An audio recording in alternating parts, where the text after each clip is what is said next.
Welcome, everyone. This is your friend, the DN What If, here with another exciting fanfiction. Today, we're diving into the story of what if Deku was saved by a teacher instead of a symbol? If you enjoy this video, don't forget to hit that like button and subscribe for more fanfiction content just like this. Now, let's get started with the fanfic. Izuku's hands tighten against the straps of his bright yellow backpack as he waits at the edge of the platform for the train. He's grasping hard enough that his hands pale in complexion at the tense hold. His fingers have long since gone numb, chilly from the lack of circulation able to pass through his stiff muscles. He glares down, eyes trained on the yellow line that the toes of his shoes are lined perfectly along. It's the only means of warning the station offers, a strip of yellow paint that runs a good foot or so away from the edge of the platform. The only warning they get to keep back: that it's dangerous. The station is empty, as it usually is at this time in the evening. The lights overhead flicker, and the only company Izuku has at this time of night are stray people walking past every now and then, usually donning either a security vest or a business suit. They don't tend to pay him any mind. It's late, almost 9 p.m., at least the last time Izuku checked, at least. This is one of the last trains heading towards his neighborhood, and despite the shitty day he's had, he's thankful that he managed to make it in time or he'd have a long walk home. The train seems to be running late, delayed, and it's just another force of the universe trying to kick Midoriya Izuku's legs out from under him. He is in a stuttered breath, fingers tightening on the straps of his backpack. His whole body aches, his muscles taut and tense from class they'd done baseball in PE, but Izuku hadn't been allowed to participate in the game. Not that he usually was anyways. Instead, the 12-year-old had been made to run laps. It was a cruel punishment for something so mundane, something so out of Izuku's control, not that his teacher would even take a second to listen to his explanation. He'd simply been late to class. Not by much, 10 or so minutes, but he was late enough that his classmates had already split into two teams and were warming up for the game. That, of course, didn't mean they didn't pause in what they were doing to snicker at Izuku's misfortune when it came to getting yelled at and having a punishment doled out.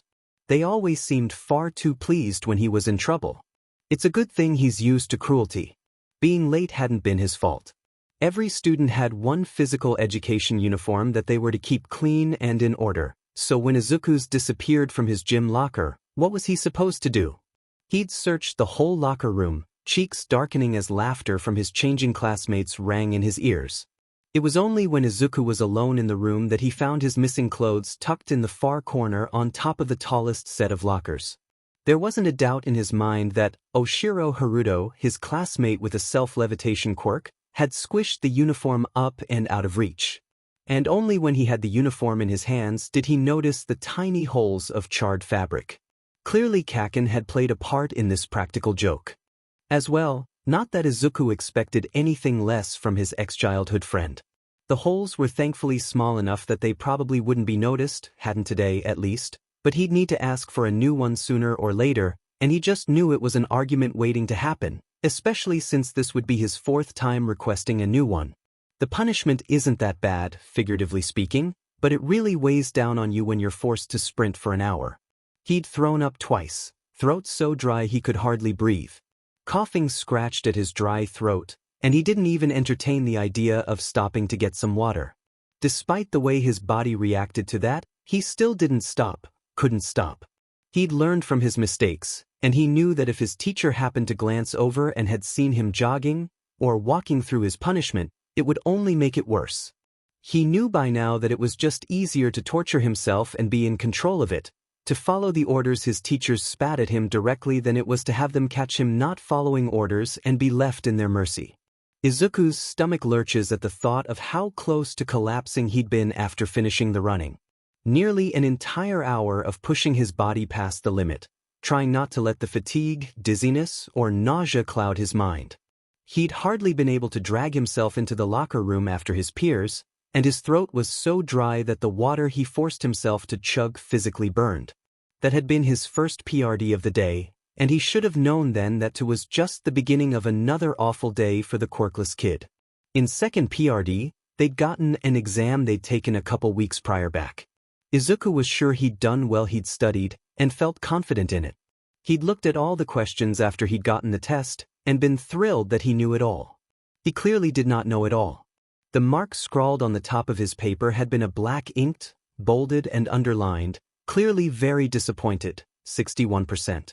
And it just didn't make sense even looking at the paper after getting it handed back, face falling as he registers the number meaning he barely passed, trying to understand where he'd gone wrong. He can't. He's sure it's all right, that he hadn't made any mistakes. He'd studied. He'd been confident. But it was in vain. It's just another awful grade he gets to present to his mother, another grade that'll make her eyes water as she smiles through the distress. He knows exactly what she'll say. "I'm sure you tried your best, baby." She'll say that like she does every single time he brings home a grade drawing the line between failing and passing. Like almost every single test paper he's brought home since starting elementary school. He's just a stupid Deku after all. What did it matter? He shoved the test in his bag, chewing on the inside of his cheek as he sunk down in his chair. Izuku keeps himself small when walking through the hallways on his way to his next classes, but even doing so, he still gets found more often than not. None of his classmates are particularly nice. A few don't care enough about him to do anything, but a lot of them seek him out. They try to corner him in hallways, or jump him when he turns a corner. He's an easy target. He doesn't have a quirk to retaliate with, and news of his quirklessness had spread school-wide within the first day of junior high. That had put a target on his back. Of course, the word would get out. The majority of his elementary class had graduated to junior height with him.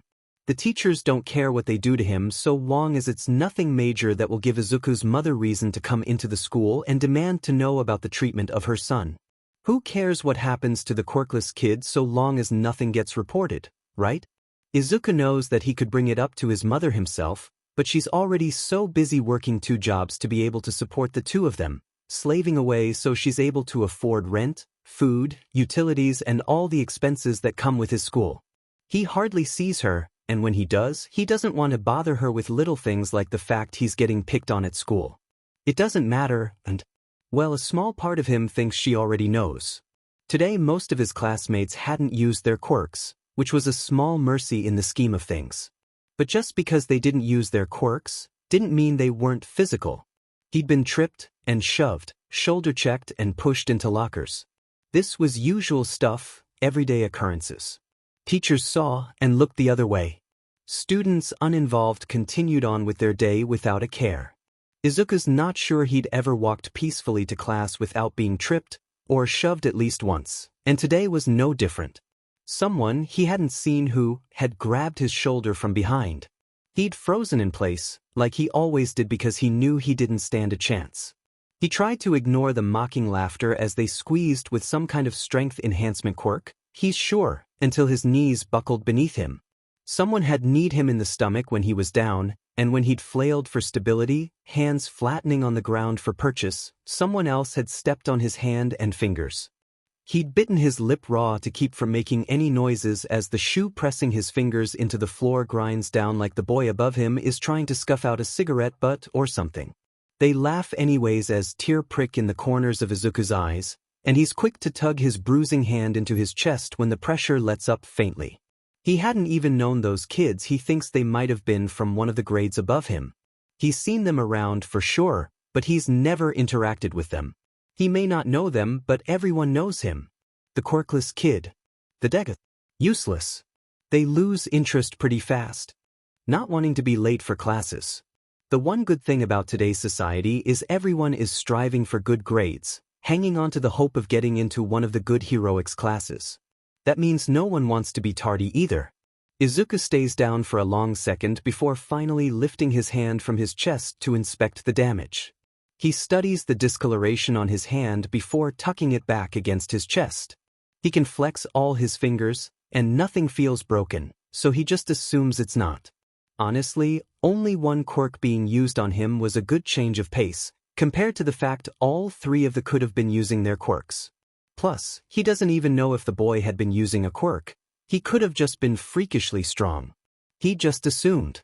Izuku remembers taking a couple deep breaths as the group walked away, laughing at his expense, before finally finding the strength to push himself up and hurry along to class, lest he be late again. He'd found some peace in the middle of the day. The boy's bathroom was usually a pretty safe place to find refuge. He'd spent his lunch hour perched on the toilet with his notebook flipped open on his knees. It was an obvious choice: hide away in the bathroom and starve, or face the humiliation and all that entailed when he's stepping into the cafeteria as the school Deku. He'd instead scribbled away in his quirk analysis journal. That morning he'd passed a villain fight on his way to school, and had narrowly missed being late. It was just so cool. How was he supposed to not stop and watch for a couple seconds? He'd noticed some cool quirks he'd heard about but never seen in action, and had been itching to write them all down in the book all day, but hadn't had the time yet. Afternoon classes go on without a hitch. They do classwork, partner work specifically, but Izuku ends up alone considering the class has an odd number of students.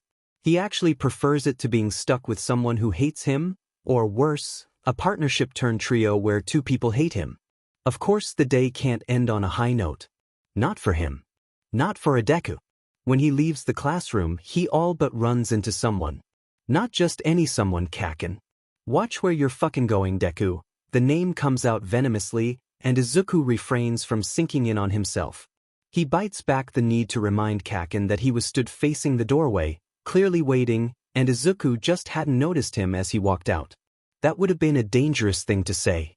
Kaken, Izuku starts, and knows right then that that's his first wrong move. Don't fucking call me that, you useless effing Deku.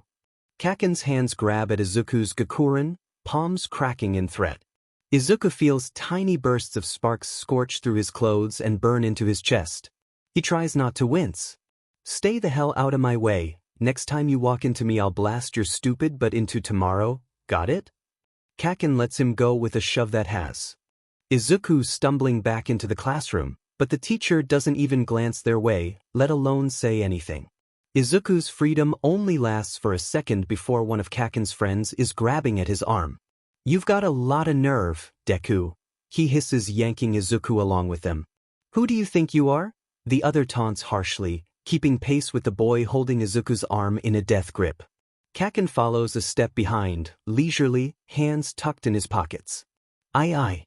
Save it, Deku. The one holding him snarls as he shoves the green-haired boy up against the wall, and hold him there. Fists grip his Gakuren, twisting the material and pressing Izuku firmly against the wall. They taunt him, call him names and get in his face. He's pretty thick-skinned to this by now, Kaken and his two friends. Kaken doesn't tend to do much to him, but he also doesn't stop anything when it happens. He'll say mean things and taunt Izuku too. Sometimes he'll use his quirk, more or less, as a threat, but he hardly ever deliberately harms him. Physically, at least. Enough to actually hurt him. Izuku lets it happen. How could he not? What's he supposed to do? Cowers under their hands and words. He looks around for any chance of help or escape, but knows it's a useless attempt. No one was going to help him. No one cares. He does, however, spot the janitor's closet. It doesn't help him in the least. In fact, it makes his heart drop into his stomach. Oh no. Izuku doesn't know why the janitor's closet is open. The door is designed to only open with a key, from the inside and the outside. They're never usually open so students can't mess around with cleaning supplies, but the sight of it ajar sinks into Izuku's stomach. He quickly averts his gaze, but not fast enough. The boy holding Izuku in spot glances the direction the smaller boy had just been looking when he tenses, eyes lighting up as a wicked smile curls onto his lips, and Izuku knows then the other boy had come to the same conclusion he had. Would you look at that, fellas? He offers lightly, one hand lifting from Izuku's uniform to gesture towards the open door a couple steps down the hallway, while the other tightens so there's no chance of escape. Deku wants to check out the closet. Kaken and the other boy glance in the direction the boy gestures, and soon both of Kaken's friends have matching grins. The blonde eyes the closet distastefully, but doesn't say anything. Well, don't keep him waiting then. Shove him in. The other friend howls back cruelly, grabbing Izuku's arm while the first friend also shifts his hold so both of Izuku's arms are restrained. Don't worry, Deku, I'm sure someone will let you out, and if they don't, well, maybe you'll be able to persuade us to do it after classes tomorrow, eh?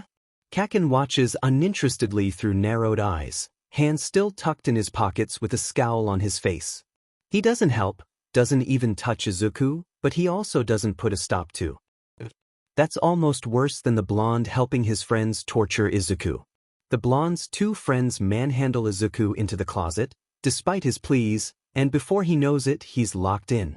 The door clicks locked, and he knows there's no chance at escape, but he still desperately turns the knob and prays. He pleads one last time, begs to be released, but it falls on deaf ears as the laughter fades away. He's alone. He curls in on himself, pushing himself back against a shelving unit. The room smells of chemicals and dirty mop water. It's dusty and dark and stuffy. It's a good thing he's not claustrophobic, but he still feels like the walls are closing in. He still feels like he can't quite catch his breath. He has half a mind to beg for help again, and pray someone walks by and hears him, but he doesn't. The teachers would probably ignore him, and he knows the students clear out of the school with unmatched speed when that final bell rings. There are no extracurricular activities in this end of the school either, so he's genuinely screwed. There's no point in trying.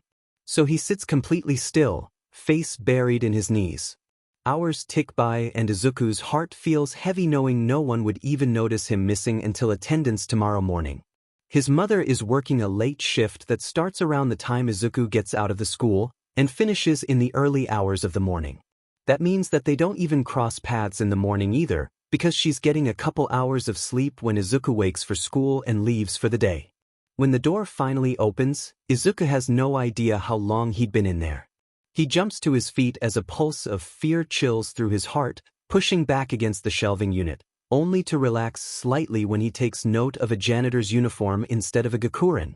The janitor gives him a disapproving look of surprise like Izuku chose to be trapped in a tiny supply closet for hours but doesn't say anything.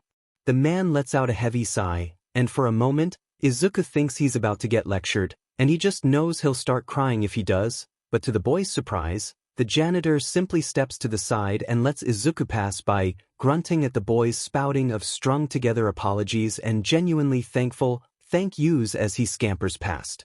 The halls are barren now, and most of the lights are off.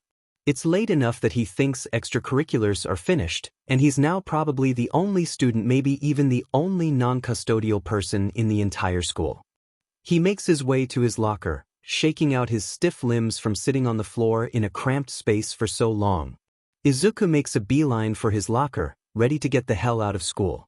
He unlocks his locker with a couple fluid twists of his lock and freezes when something small flutters to the floor as his locker opens. He stares down at it for a long second before finally crouching down to pick it up.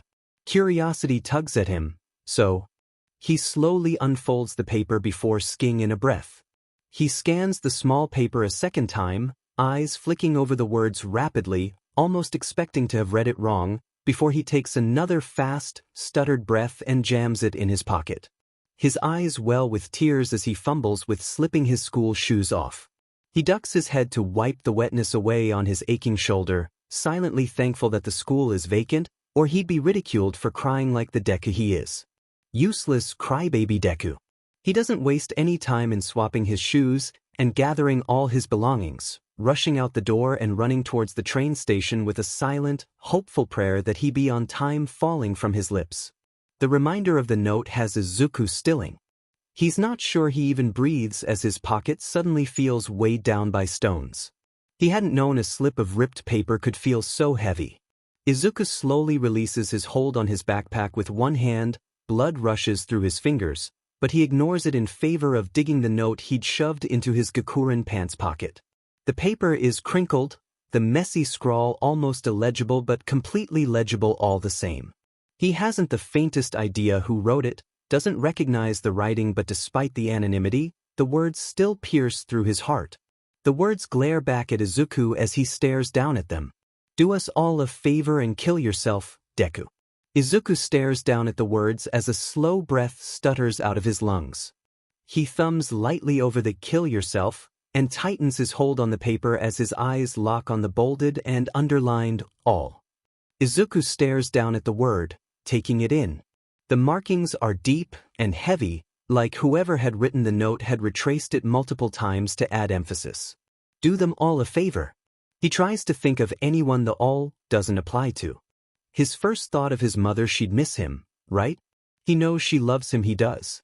She's a good mom, has stuck with him even though he's a pain and a disgrace, and he knows society is just as cruel to her for producing a quirkless offspring as it is to him for being said quirkless offspring.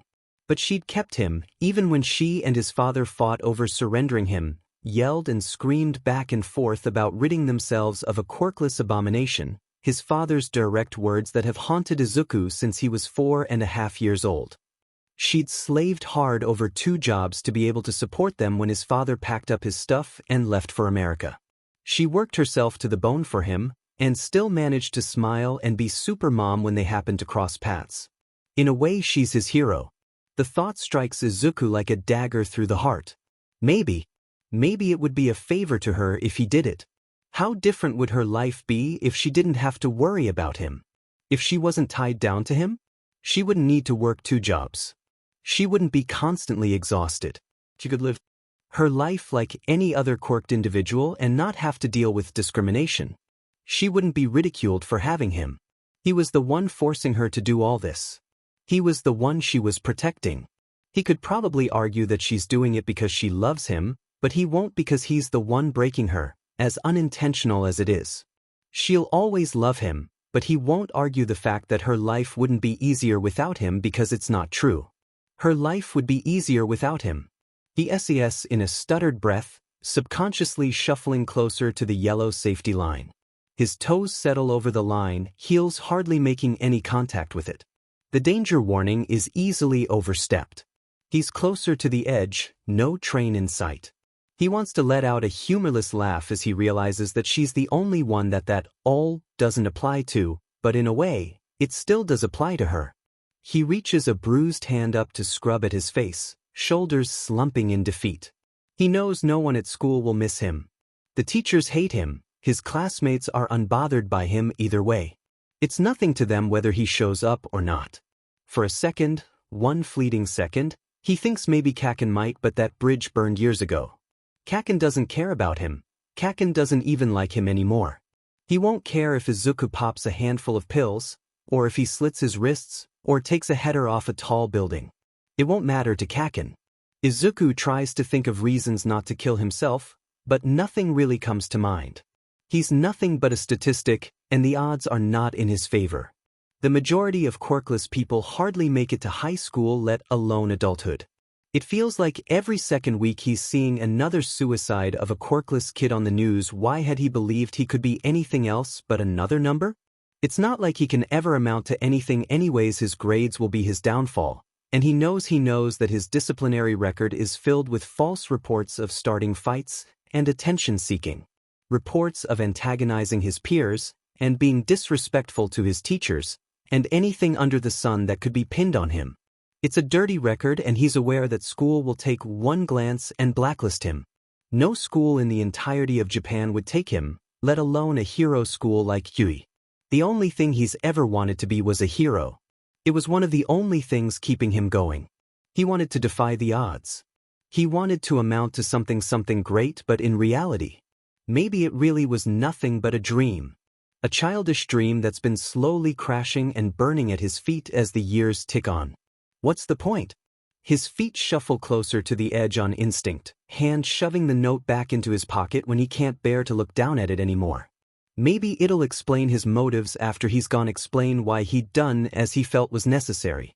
What everyone thought was necessary. Just following orders.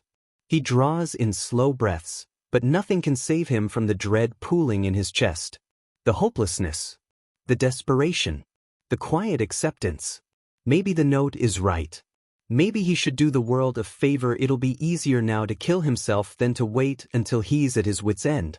He's a statistic either way. Why put himself through torment and pain when he'll end up dead at some point or another?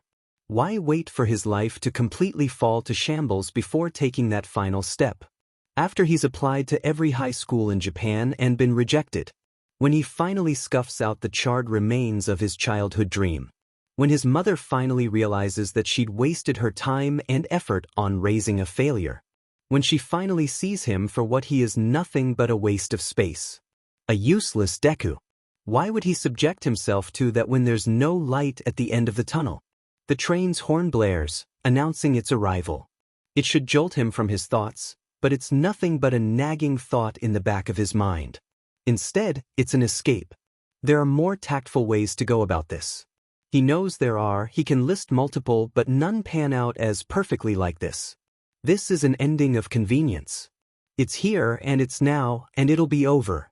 Izuku feels the ground rattle and he hears the wheeze of brakes as the train approaches, but he knows it won't stop until the cars line up with the platform, not the locomotive. He takes 2 more tiny steps forwards, the caution line feeling worlds away behind him and completely out of mind. He pauses at the edge of the tracks, chin ducked so he can stare down into the hole housing the tracks, the barest bit of the toe of his shoes hang off the edge. The train's headlights shine, and the platform rumbles with vibrations as it wheezes closer and closer, and Izuku makes his decision, not second-guessing. His body tenses up expectantly as he makes a move to step out, lets himself lean forwards, lets himself fall, accepts his fate and nothing happens. He's leaning faintly over the edge, held up by a force that's not himself. The train whooshes past his face, bangs and curls ruffling at the wind. He SCKs in a breath that tastes of hot steel and dirt as he's pulled back until his heels are once again on the platform.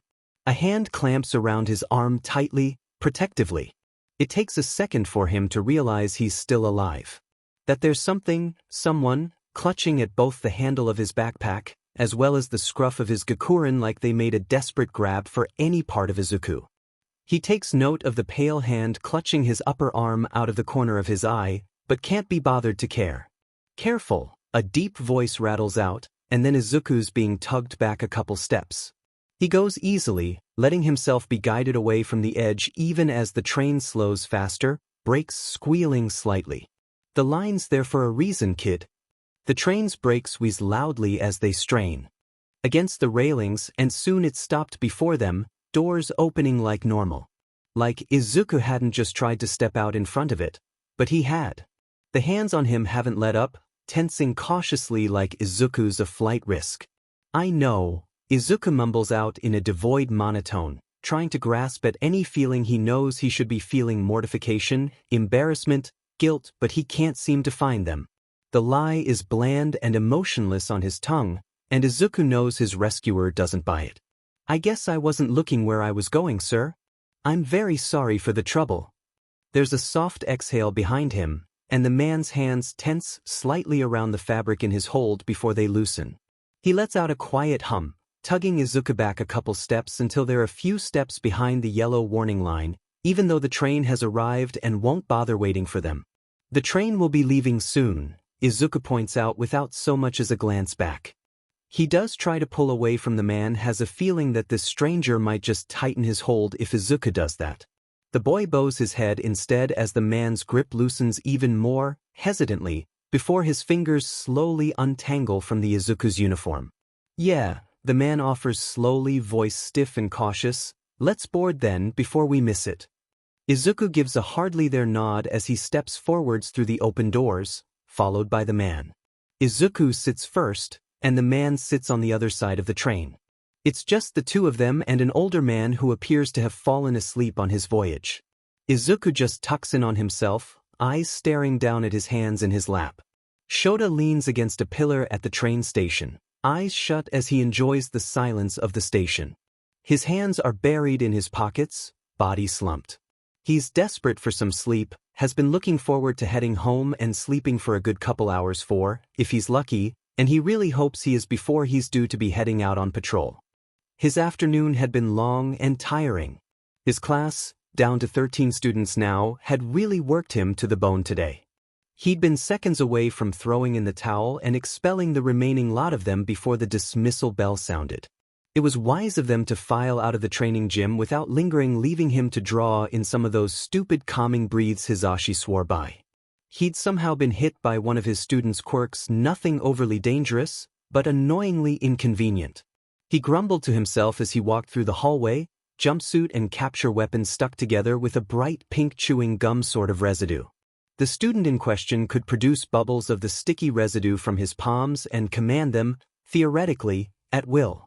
He was working on the ability to guide them, but unfortunately Shota had gotten hit in the crossfire when his student had lost control. He should just be glad it was just on his clothes and capture weapon. Hisashi had cackled to the point he'd almost fallen out of his chair when he'd seen Shota covered in pink residue. The rest of the staff had snickered as well, anyone in the room, but a glare from Shota had shut them up.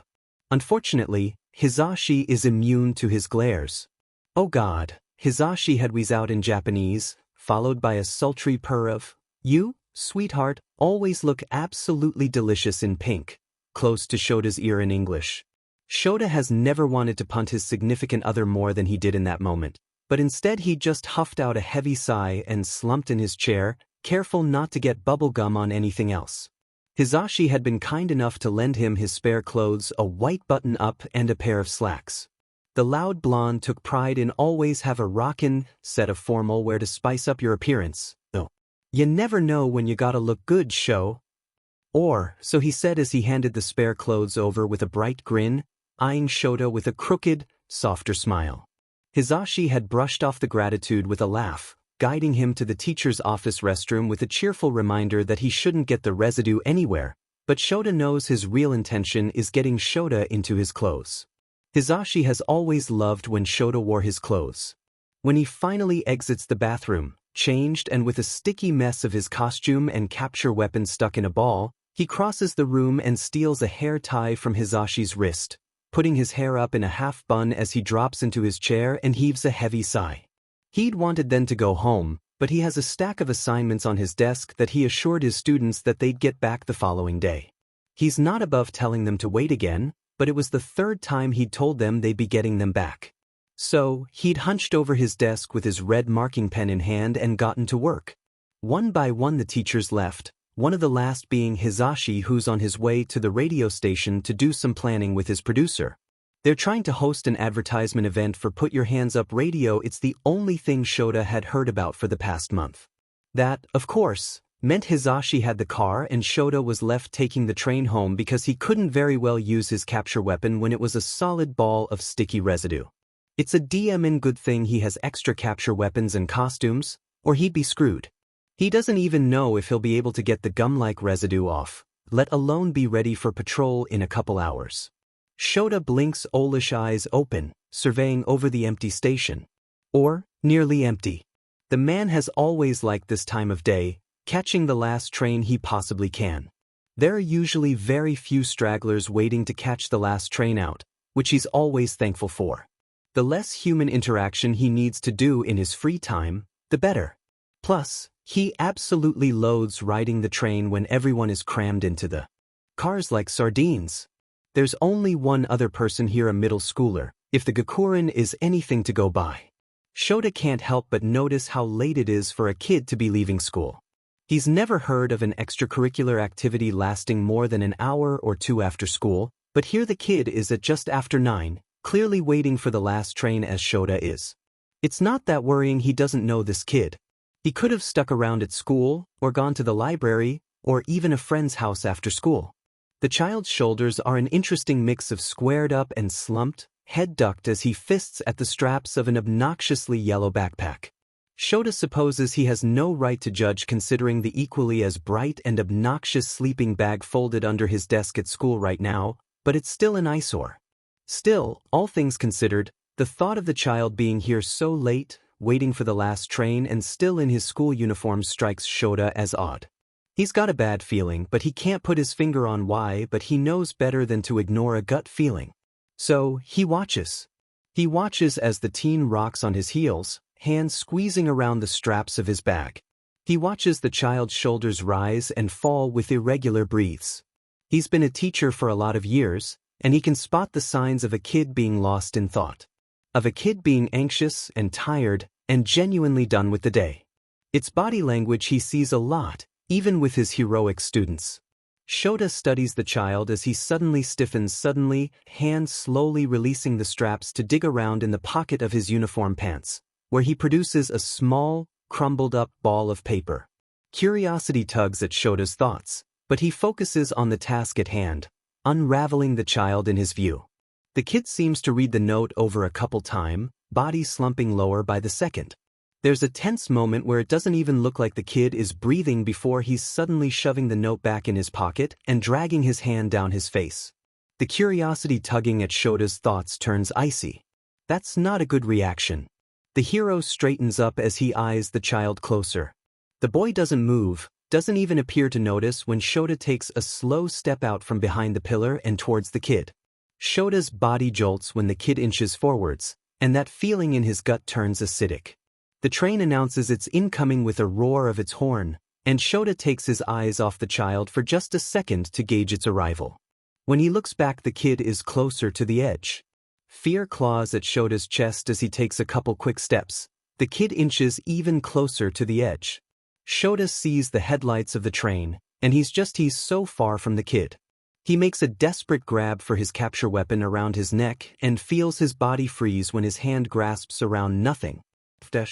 The kid's even closer to the edge, and the train is coming, and Shota is jolting forwards as the kid is tipping forwards. Shota's thoughts go all fuzzy as the kid tips, and tips, and tips, and it doesn't feel like he's moving fast enough. For the first time in a long time, Shota is doubting his ability to save someone. He barely manages to grab at the handle of the child's backpack, fingers accidentally closing around the scruff of his gakuren as well, but Shota's just glad to have more stability. The kid can't wiggle out of his backpack if Shota's also holding his shirt as well. The kid hangs from his grip like a kitten clutched by the scruff of their neck, the barest edge of the child's shoes hardly touching the very edge of the platform.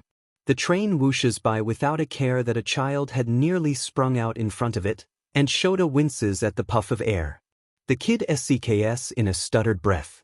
Shota's mind whips back to the task at hand, and he's quick to tug the boy back, second hand grabbing at the child's arm to ease his own mind. 2 points of contact are better than 1. That was to close.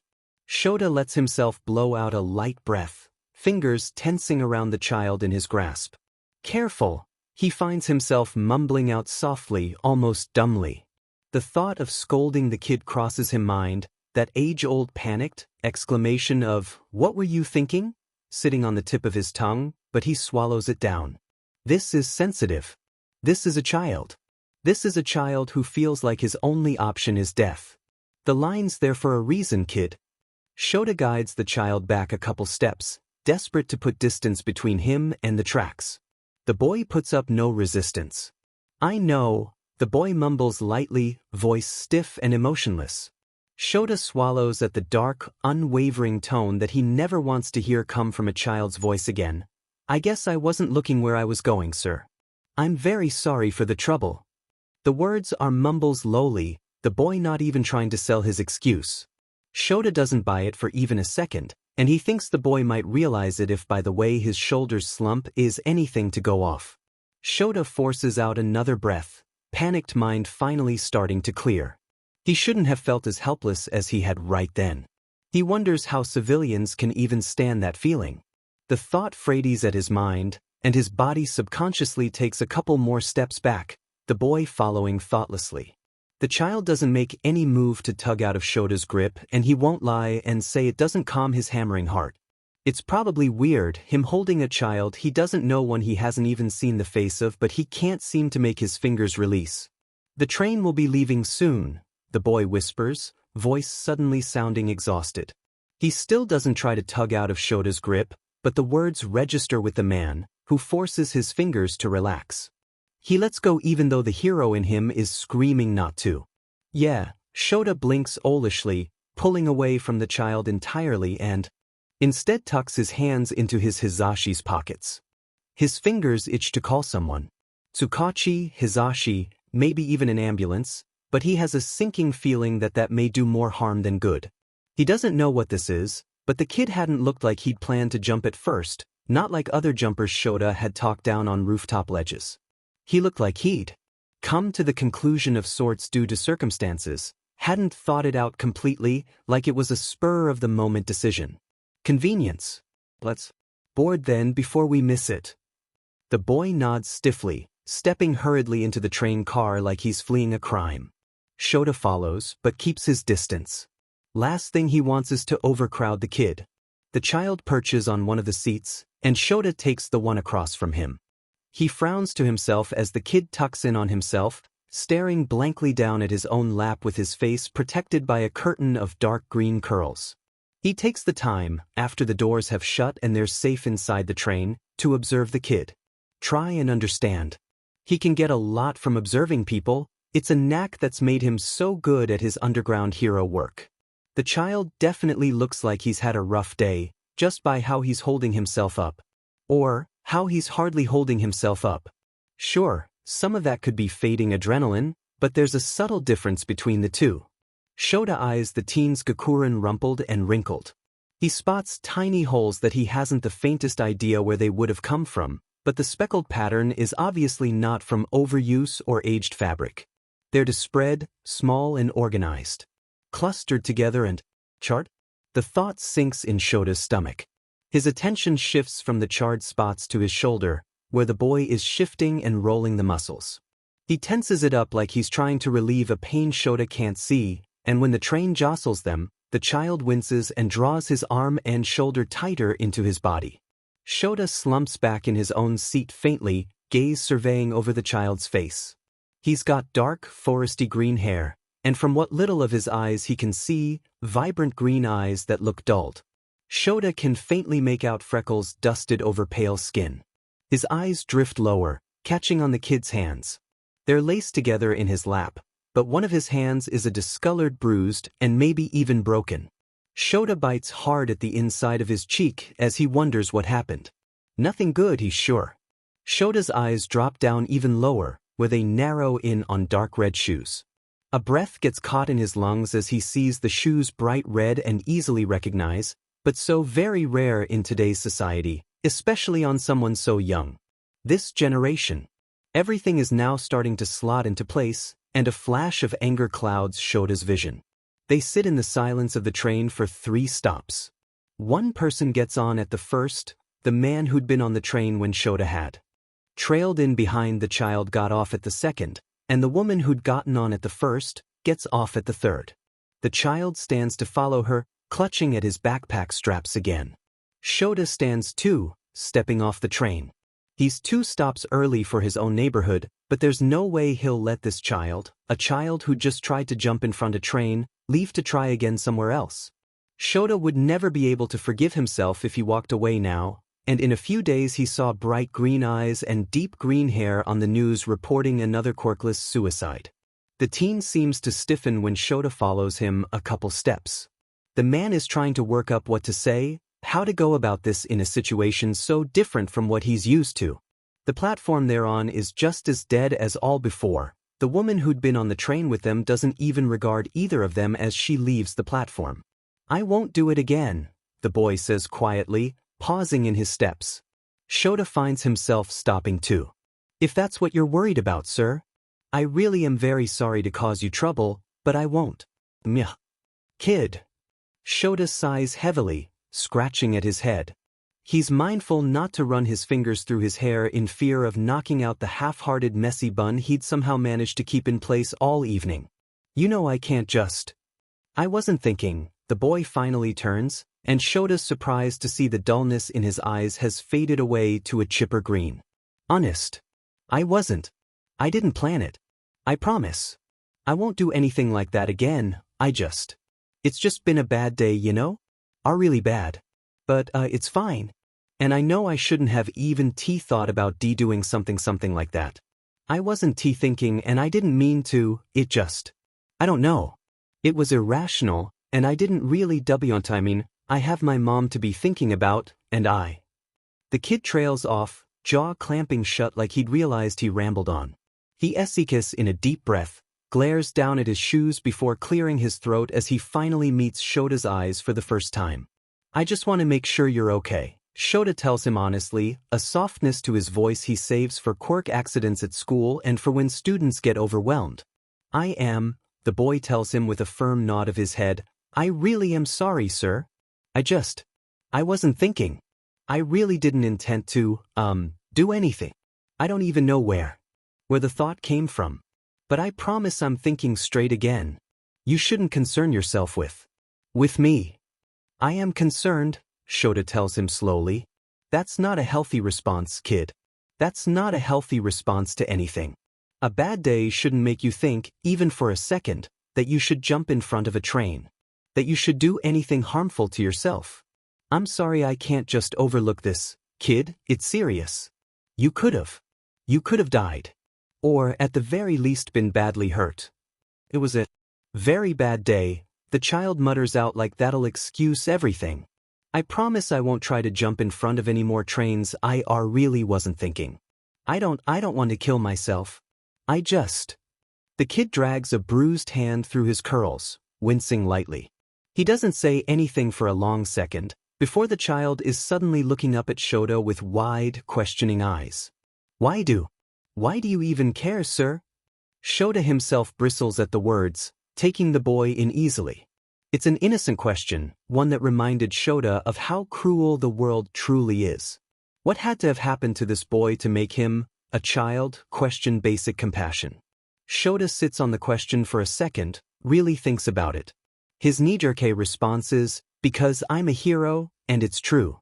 He's not going to just sit back and watch as someone dives off a building, or in front of a train. If he can save someone's life, he will. The second response to sit at the tip of his tongue is, because I'm a teacher, also true. Shota is a teacher, and he cares about his students. This boy might not be one of his kids yet, but who's to say in a couple years?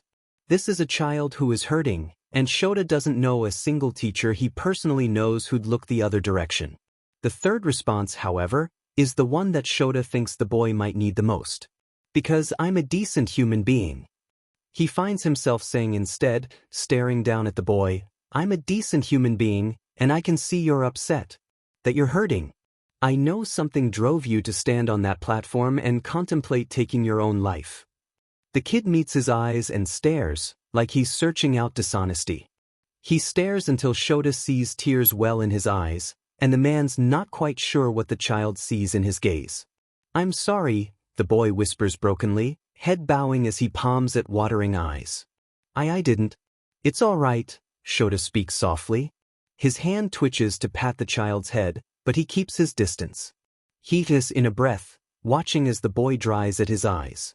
Do you mind if I ask what happened to your hand? The child startles, pulling away from wet eyes to stare down at his own hand like he'd forgotten it was even injured. He frowns before subconsciously clapping his second hand over the bruised top of it. And nothing really. An accident at school. An accident, Shota repeats lowly, unbelieving of the excuse, but hoping that doesn't transfer into his tone. Have you gotten it looked at? It looks painful.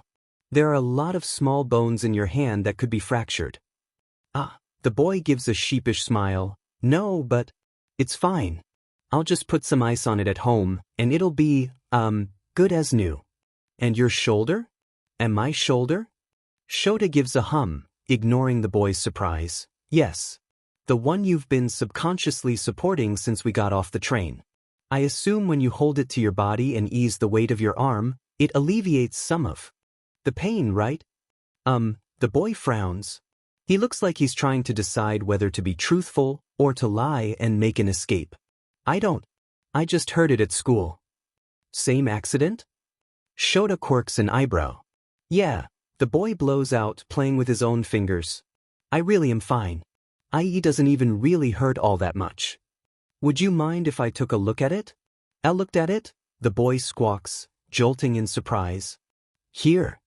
No, Shota suppresses a light smile. There's a cafe about a block away from this station. It runs late hours, open until midnight. There's good lighting as well as good drinks. I can even get you a coffee, or tea, or a hot chocolate or something. A compensation for letting me check your injuries. Now the kid looks suspicious, which is something Shota does not want. He clears his throat. I can search up the address for you to see the cafe for yourself before you agree, and I'll encourage you to text a parent or guardian your whereabouts. This is a frankly odd request, and I know it, but I'd just like to make sure you're all right, in a public, populated area. If you have broken anything, it should be addressed. The boy hesitates. What are you? What am I? Shota repeats, blinking in confusion. What do you do? The boy reiterates. As a job? Oh, I teach, Shota answers honestly. High school. But I took some first aid training as well as a precaution. You can never be too careful, especially with a room full of 20 bratty teenagers being absolute menaces in my classroom.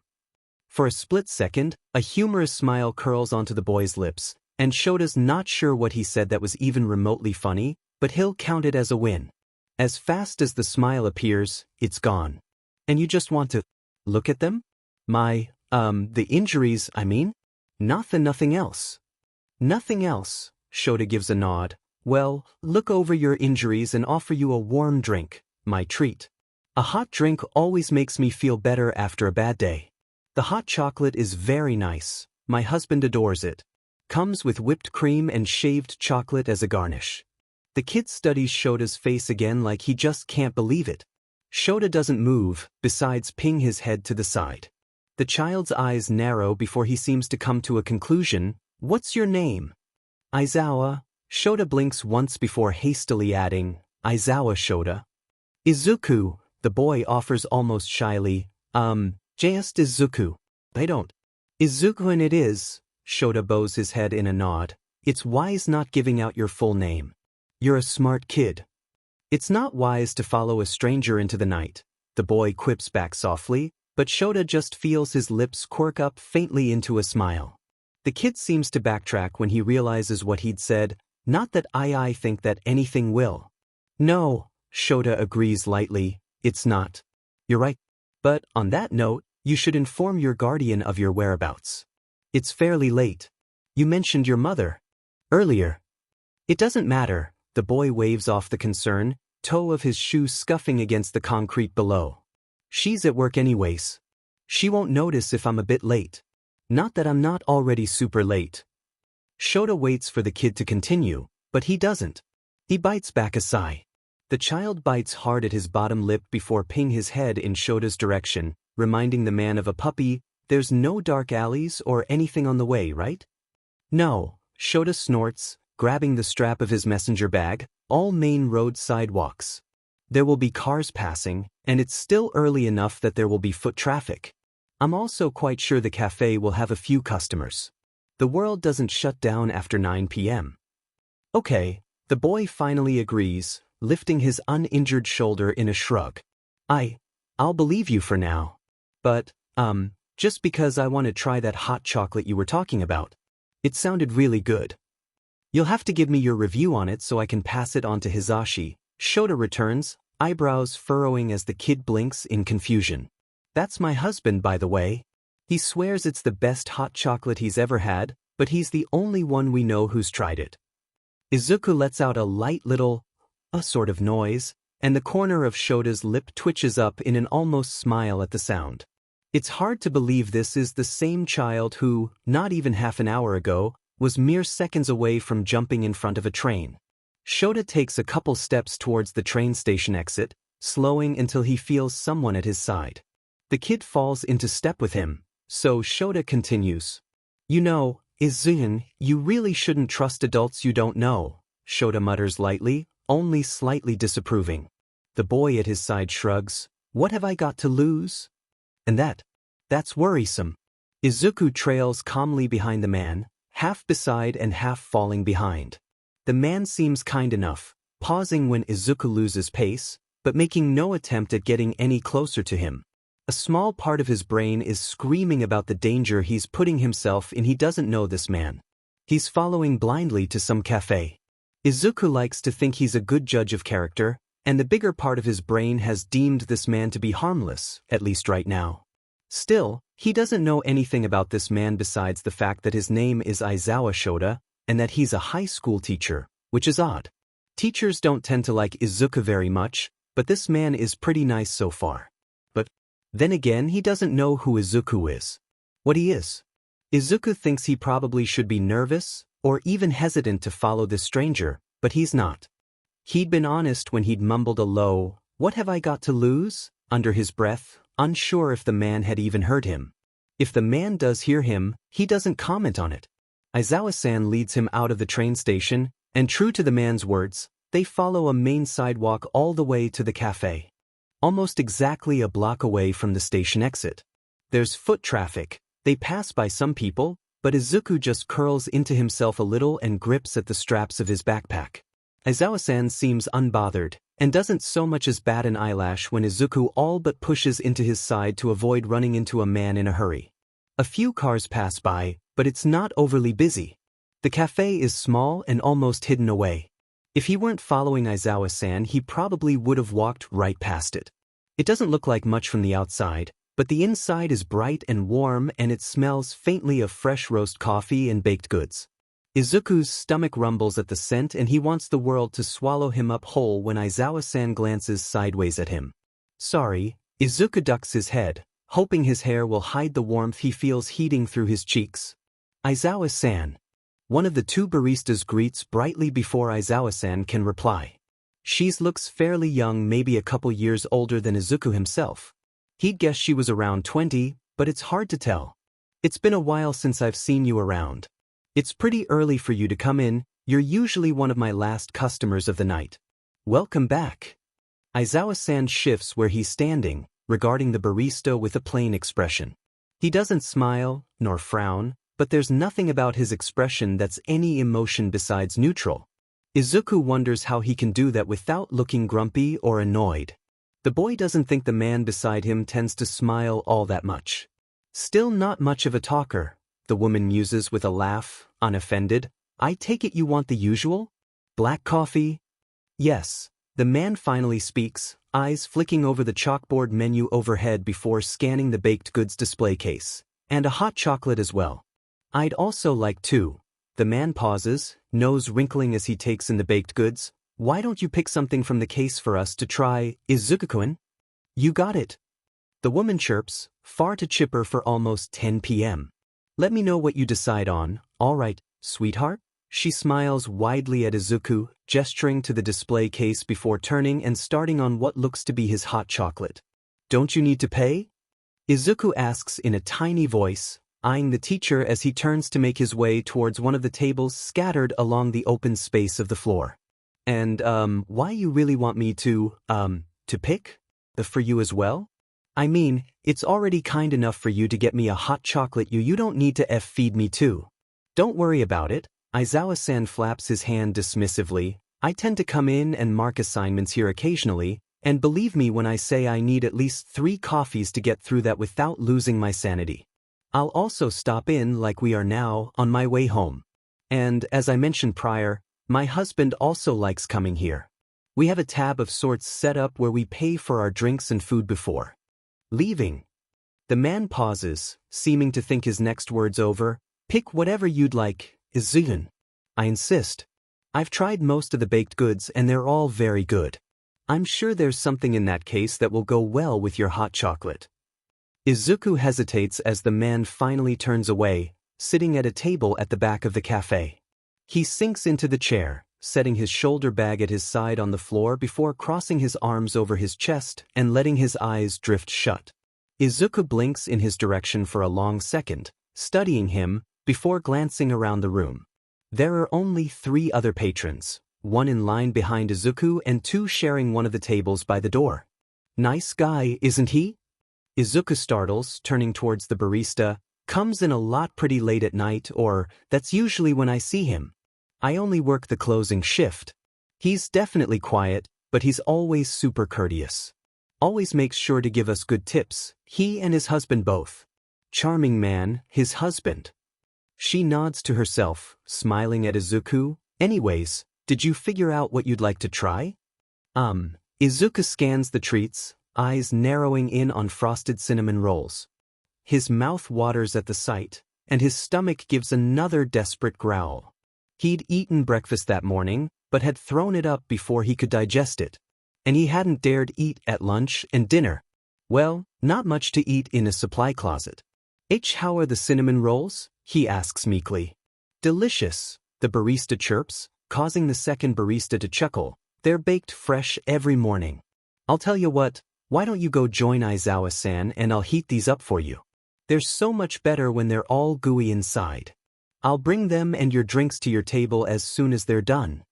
Thank you. Izuku bows his head, gripping his backpack straps like a lifeline. People being kind to him always put him on edge even if this girl doesn't know him. Anything for you, cutie. Izuku shoots her a half smile, not giving back nearly as much as she's giving, but she doesn't seem bothered. He watches as she takes 2 cinnamon rolls from the case with a piece of wax paper before he turns and slowly walks towards Aizawa-san. He sits slowly on the chair across from the man, stripping off his backpack and setting it on the floor between his feet. The man's eyes only sliver open when Izuku's shoulders sink in uncertainly, wincing as something in his shoulder grinds painfully. Pick something? Aizawa-san asks calmly, eyes opening fully again as he drags his gaze across Izuku's shoulder. The boy's shoulders raise to his neck at the calm but calculating glance. You, cinnamon rolls? The boy offers, wringing his hands together. The lady said that she'll heat them up for us. I hope you like cinnamon rolls. Good choice, the man gives a nod. Izuku watches as he leans back further in his chair, eyes slipping closed again. He doesn't move until the barista is at their table side, placing 2 mugs of coffee and hot chocolate, as well as 2 small plates, each holding a steaming and frankly delicious-smelling cinnamon roll. Here we are. She places the coffee, completely black, down first, and Aizawa-san wastes no time in opening his eyes and taking a sip. He bows his head gratefully, and Izuku does the same with a squeaked, "Tea thank you," when his hot chocolate is slid before him. He just knows his cheeks darken with a flush, but the barista's smile just softens. You're welcome, cutie. I'll be back in a bit to see if either of you need a refill. Should I bring the pot like usual, Aizawa-san? The man across from Izuku gives a gruff hum and a light nod of his head. He's clutching at his coffee mug, seemingly savoring the warmth of it. Izuku wraps his own hands around his mug, and it feels like he deflates when the warmth absorbs into his hands. The barista lets out a light laugh as she bows respectfully before stepping away and resuming her spot at the counter, cheerfully greeting the next customer in line. So, the man across from him finally speaks, and Izuku's attention jerks up from where he'd been staring into the foamy whipped cream sprinkles with tiny specks of grated chocolate. How did you say you got hurt again? I didn't, Izuku says through an inhale. He clenches his hands around the mug, heat seeping into his palms. He has half a mind to flip his hand and settle the bruise against the ceramic, but that would draw attention to it, not that he doesn't think Aizawa-san doesn't know exactly what he's doing. The man's lips twitch upwards before evening out again, right? The man across from Izuku is quiet for a second, staring down into his drink before he finally lifts his gaze again. Can you grip the handle of your mug with your bruised hand? Izuku startles for the second time in such a short amount of time, feeling silly for startling when he'd literally been watching the man. He drops his gaze down to where his hands are still cupped around the outside of his mug, frowning to himself. Seemed simple enough. He gives a nod, readjusting his hold only to wince when a sharp jolt of pain climbs up his hand when he goes to lift the mug up. The ceramic hardly lifts, but still clatters slightly when Izuku's grip gives out. He sighs in a breath and cradles the injury.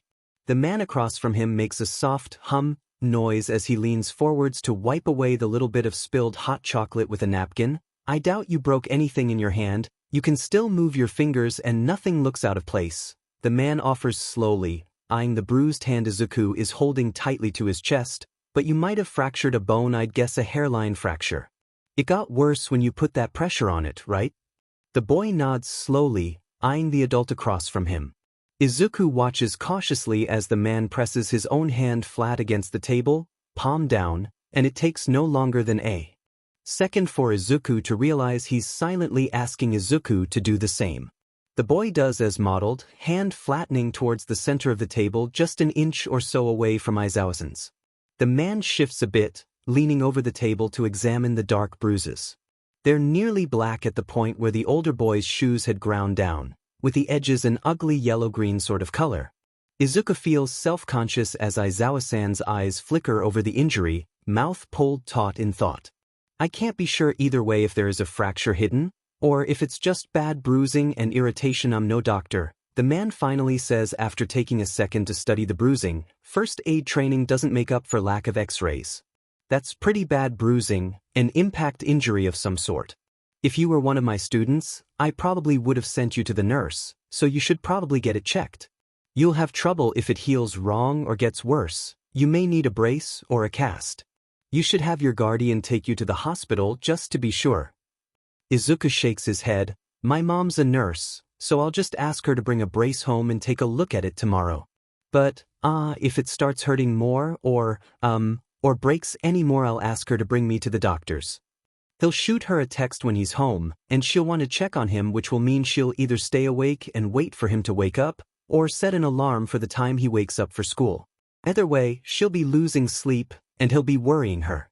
The man observes Izuku intently, and the boy, for whatever reason, gets the feeling the teacher across from him is trying to gauge the honesty in his words. Or, trying to decide if Izuku really will bring it up to his mother or not. I promise, Izuku adds carefully, to which the man pps an eyebrow. You've been making a lot of promises. Aizawa-san frowns as he takes a sip of his coffee. He pauses for a moment, stares into his coffee before he's looking back at where Izuku is staring down at his own fingers. Your shoulder, can you lift your arm above your head? Izuku blinks before doing as asked blankly.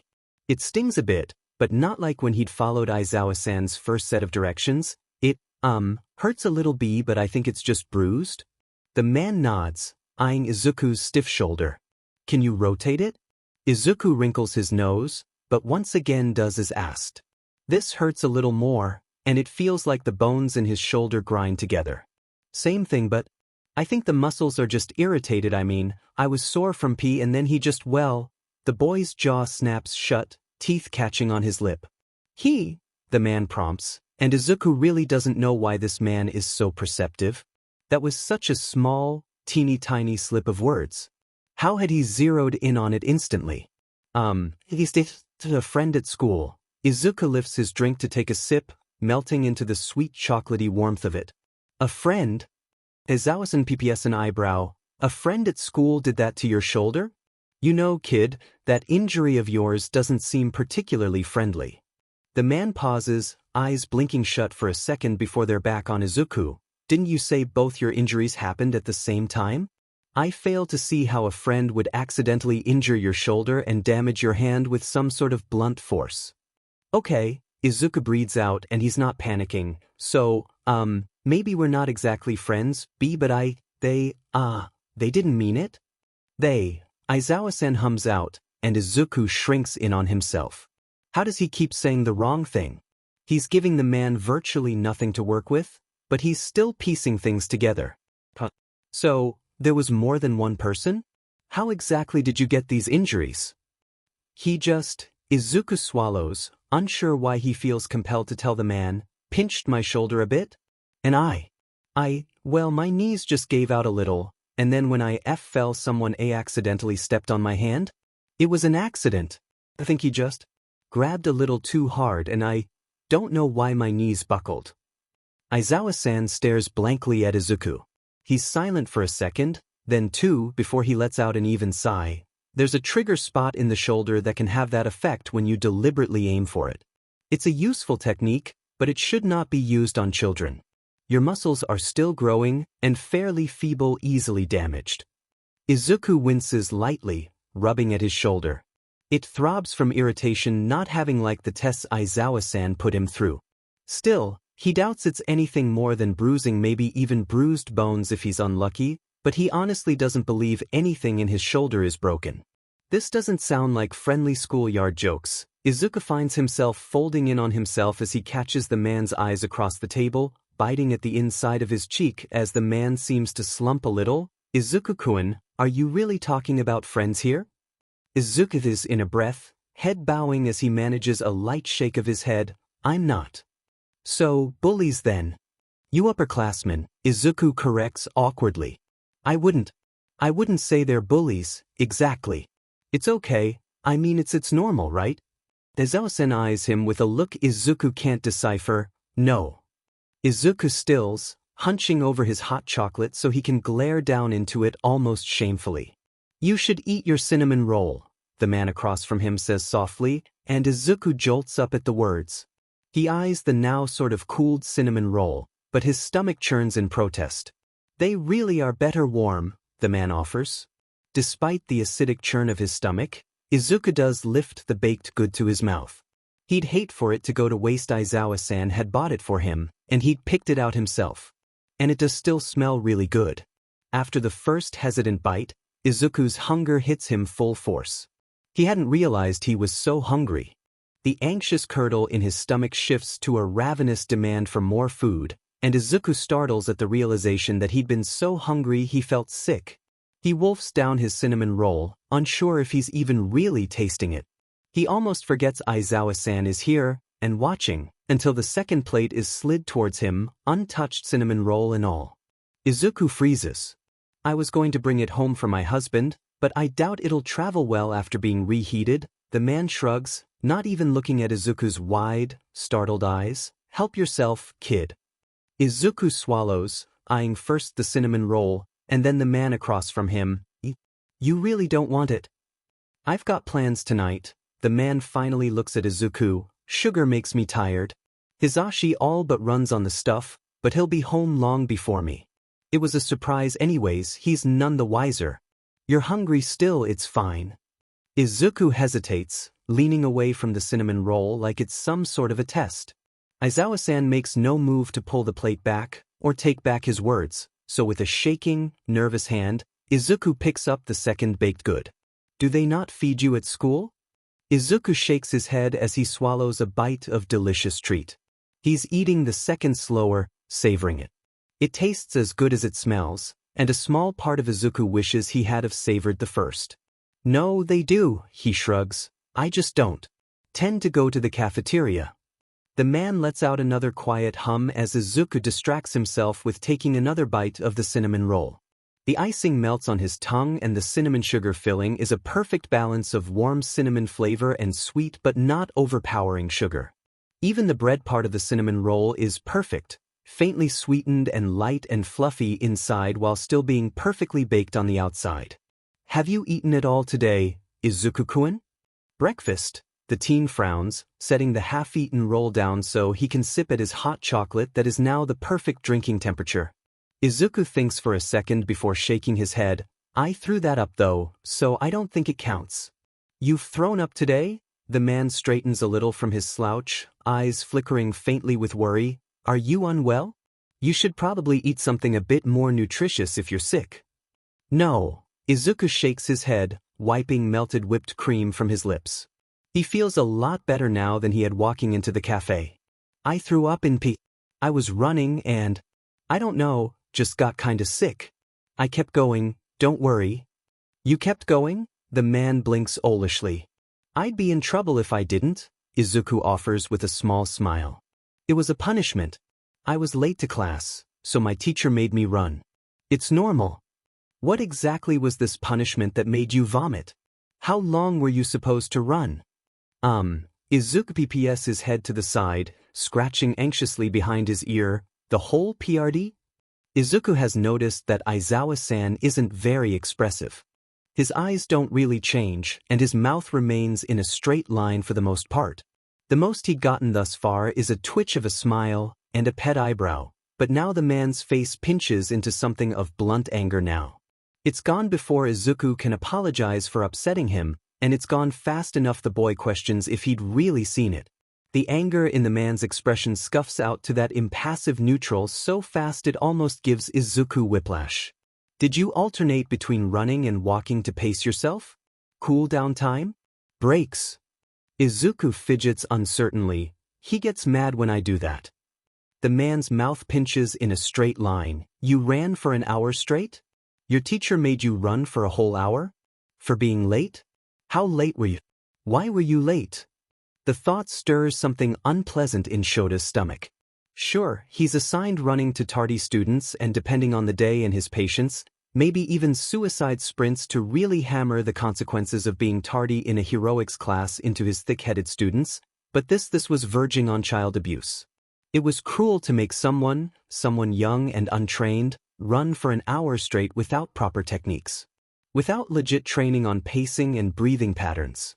To have a child run until they threw up, and then not only let the child keep going but insist they do.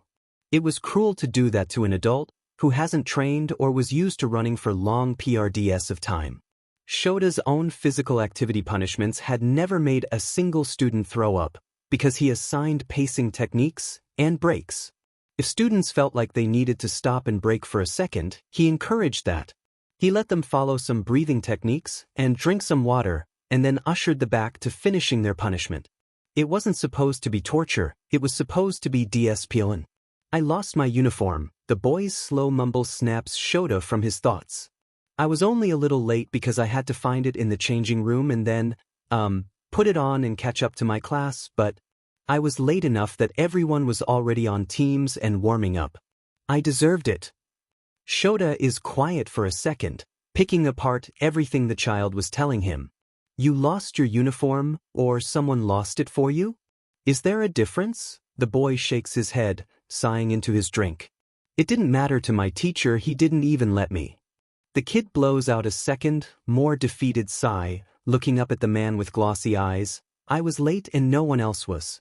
I found my uniform in the end, but I was already late. I think my classmates just didn't want to have me on their team. So, they sabotaged you? It was just a joke. Izuku's shoulders slump. It's not very funny, the teacher shoots back with an unamused look. Yeah, Izuku bows his head until his curls hide his eyes. Guess not. There's a moment where neither of them speak.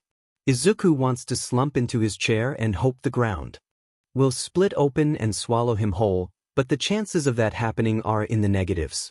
Aizawa-san, on the other hand, looks thoughtful, hands clasped around a nearly empty coffee mug. What about dinner? The man asks after another long second. Didn't you eat something between school being let out and now? It's almost 10 p.m. No, Izuku chokes out. I was busy. No time to eat. The boy feels himself clam up as he thinks back to the supply closet. That feeling of fear and isolation tugging at his lungs and making it hard to breathe. He's not sure how long he sits there silently under Aizawa-san's watchful eye. He's sure the man is picking him apart and dissecting his words, silence, and his tense form. Izuku offers no further explanation, and silently thanks whatever deity exists that the man across from him lets the half-hearted excuse slide. Aizawa-san's eyes narrow calculatingly, and he even opens his mouth to speak, but seems to think better of it, letting his mouth shut again as he sips at his coffee. Izuku runs his finger along the rim of his mug. Hot chocolate cooled off now. The top of his drink is cloudy with melted whipped cream and specks of half-melted chocolate shavings.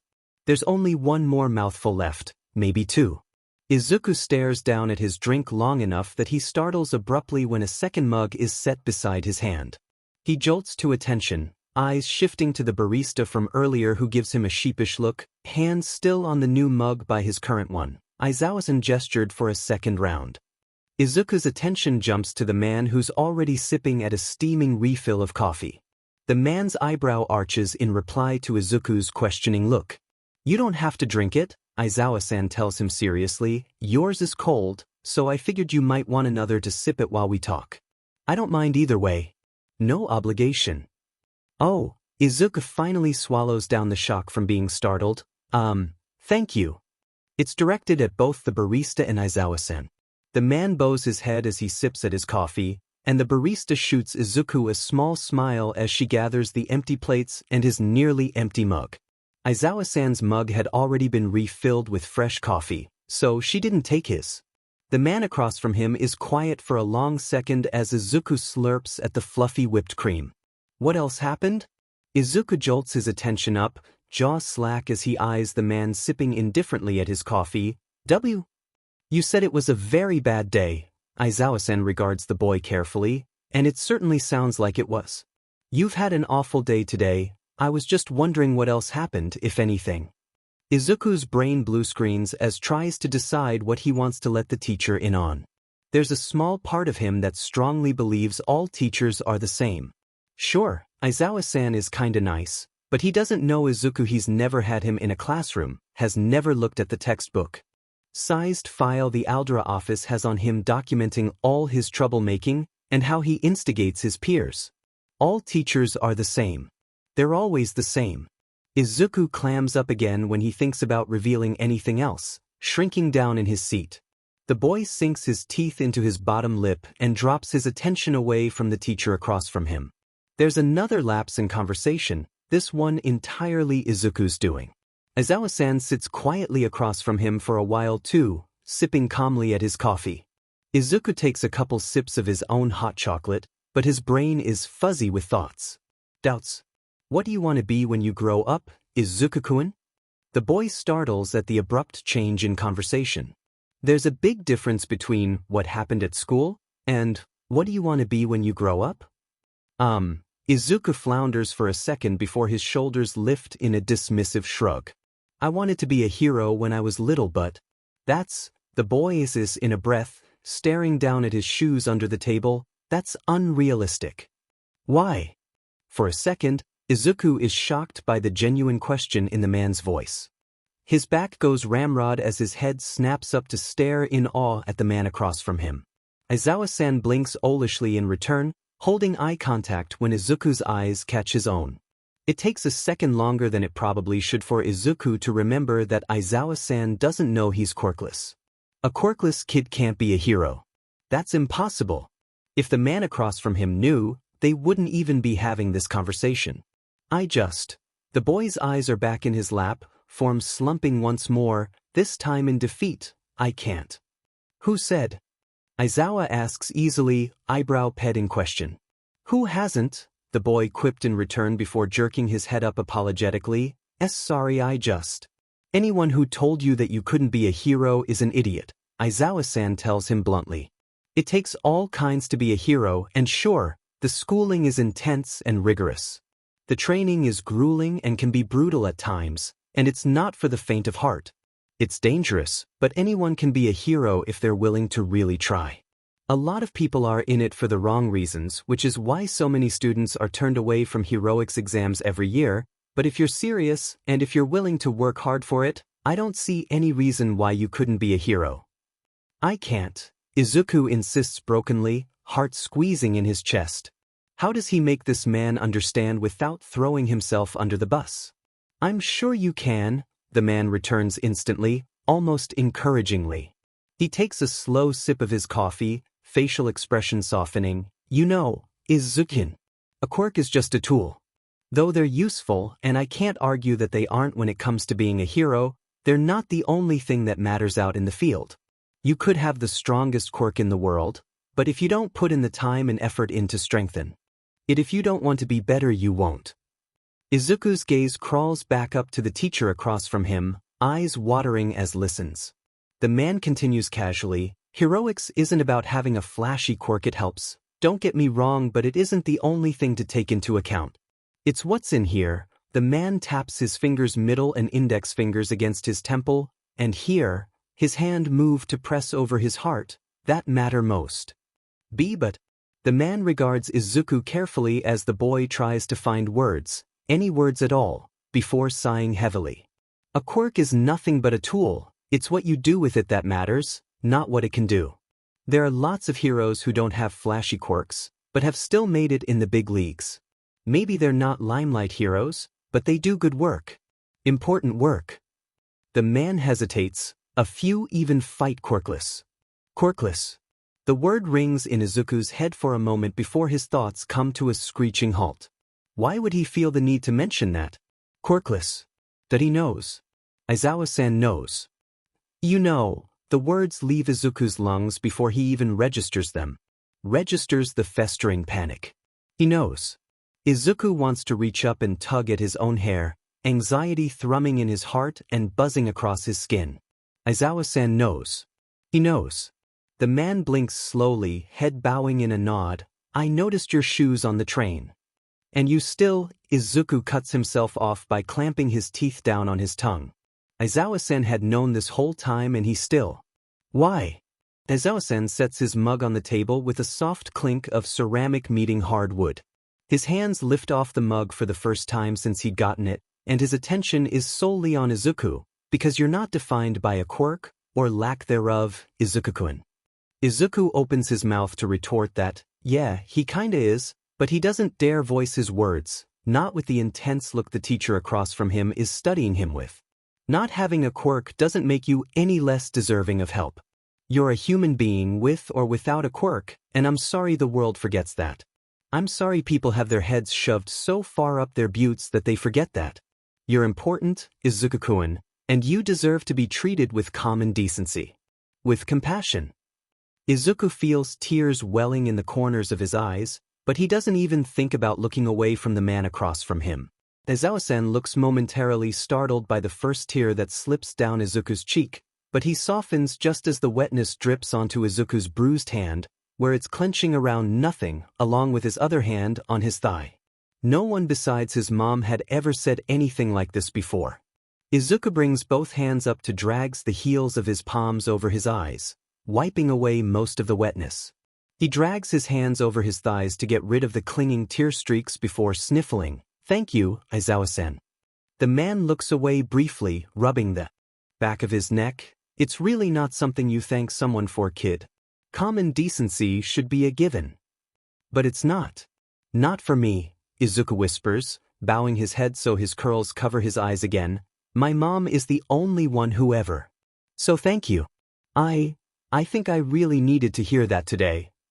The man looks back towards the boy, expression softening once again. "You're welcome." Izuku's eye water once again, but this time it's nothing but gratitude making him misty-eyed. He lifts his mug of hot chocolate to his lips and takes a slow sip as he wills his eyes to dry up. "I was serious about what I said, you know," the man mutters calmly, eyes focused on the kid. Izuku looks up with a quirked head, eyes meeting the man's. "About heroes.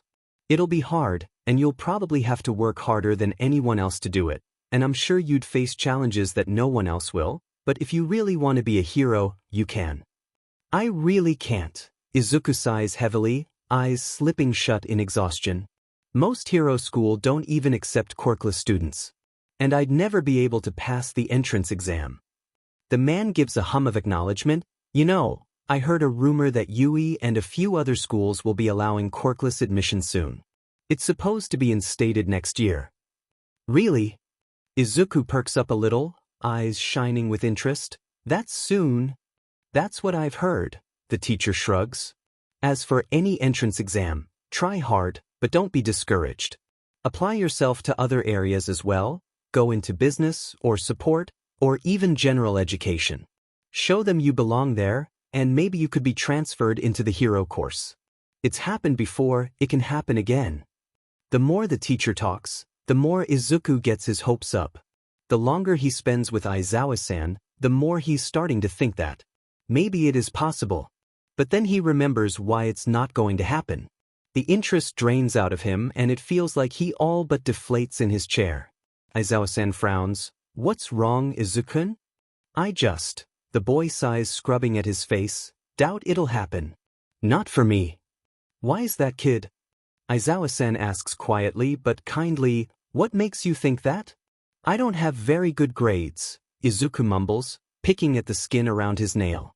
"I doubt I'll be able to get into any high school, least of all a hero school, and especially not Yui. That's the #1 hero school in Japan."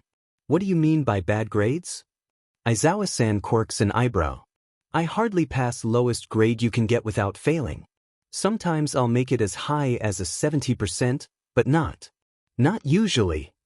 "Is your school work too hard?" The man tilts his head, genuinely thinking over the boy's words. "Have your teachers not been trying to help you understand better? Have they not asked why you're not getting good marks?" "Not really." Izuku lifts a shoulder into a shrug. "I study, and think I understand it, but I never do. I was 1 mark away from failing the test I got back today, and I'd been so confident it was going to be a good grade." "Oh." Aizawa-san rests his elbows on the table and leans forwards the slightest bit. "Well, if you don't understand it, maybe I can help. Can I see your test?" Izuku hesitates for a second before settling on, "What the hell?" as he unzips his bag and digs out the test paper. He frowns at the grade before setting the paper on the table and sliding it over, slumping back in his chair when the test is no longer in his reach. "That's the problem," he tells the teacher glumly. "I thought I did understand it." Aizawa-san pauses as Izuku's words sink in, and then the man is picking the paper up, gaze first landing on the 61% eyesore at the top right corner of the paper. The corners of his mouth dipped down faintly before pressing back into the straight line he'd worn all evening. Izuku watches the man's eyes scan over his work, eyebrows furrowing the more he reads. The straight expression slowly morphs into something drawn between confusion and disbelief. The man sets the paper back on the tabletop, gaze lifting to an antsy Izuku. "Do you know where I went wrong?" the boy asks as he pulls anxiously at his own fingers. For a long second, the man doesn't say anything. He blinks at the boy, then his gaze drops to the paper, before he's looking back up at him, and then suddenly he's turning to his messenger bag and pulling out a red pen. Izuku spots papers in the man's bag with red writing scrawled on them, so he assumes Aizawa-san had been telling the truth about being a teacher. Izuku is drawn from his thoughts as the man swiftly starts marking on his paper. Izuku thinks he should probably be concerned there's a stranger drawing red lines all over the test he'll need to present to his mother later, but he can't be bothered to care. The grade is the only thing she'll care about anyways. It's the only thing she ever takes notice of. Aizawa-san flies through the questions, leaving streaks of red pen as he goes. Izuku ducks his head, skiing in calming breaths as he listens to the scratching of the pen. It's a lot of writing. He must have made more mistakes than he realized. The sound of papers being flipped around fills Izuku's ears, followed by the man clearing his throat. Izuku still doesn't look up, even as the paper is slid back to him. "Yeah." Aizawa-san finally answers Izuku's nervous question. "I think you read the 12th question wrong." "Huh." Izuku finally looks up at the teacher across from him. Okay, but what about everything else?" His words waver off as he finally glances down. His teacher's black marking glares up at him, but what's more surprising is the bright 98% scrawled neatly in red. Izuku blinks a couple times before flipping through the questions, all the wrong answers now remarked with red check marks except the 12th question, where part of it has been underlined in red. "I don't understand," Izuku mumbles absently. "Neither do I, kid." "Because that's all right." Izuku scans over the paper as static rings in his ears. "It's all right? Are you sure?" "Well," the man shrugs, "math wasn't my strongest topic in school, but I had good enough grades, and this is, what, your first year of junior high? I did learn this very same concept years ago. I remember doing this sort of stuff."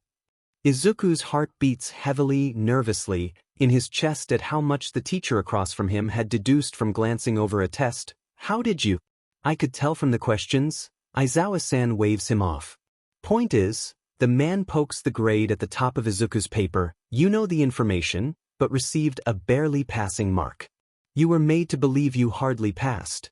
A pause, where Aizawa-san glares intently down at the test paper like the general sight of it offends him. "Izuku-kun, how many tests have you almost failed this year?" Izuku squints at the man before shaking his head. "All of them?" The man gives a slow nod like he can't really believe it. "Did you ever ask your teacher about it?" Izuku nods meekly, clearing his throat. The first test we did this year. I was 2 points off from failing, but I knew the material, so I asked why my grade was so low. He got mad and he said he saw me cheating on it but I swear I didn't. I'd never cheat. He said he marked the answers that I didn't get from somewhere else, that I should be happy he didn't just give me a 0 for cheating and Aizawa-san prompts, tone almost dark. "And he told me that if I ever questioned his teaching ability or grading again, he'd bring the issue up with the principal. A lot of the time I don't even know what I'm doing wrong.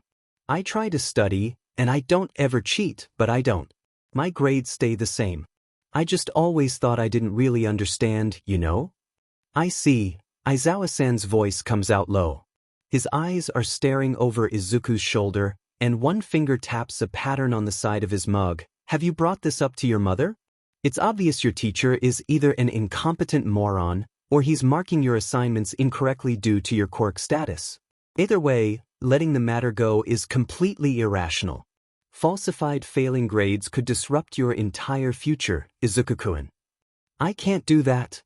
Izuku yelps, shaking his head frantically. "I'm already a target, Aizawa-san.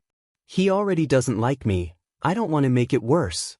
And my mom's already super busy. I can't ask her to do that."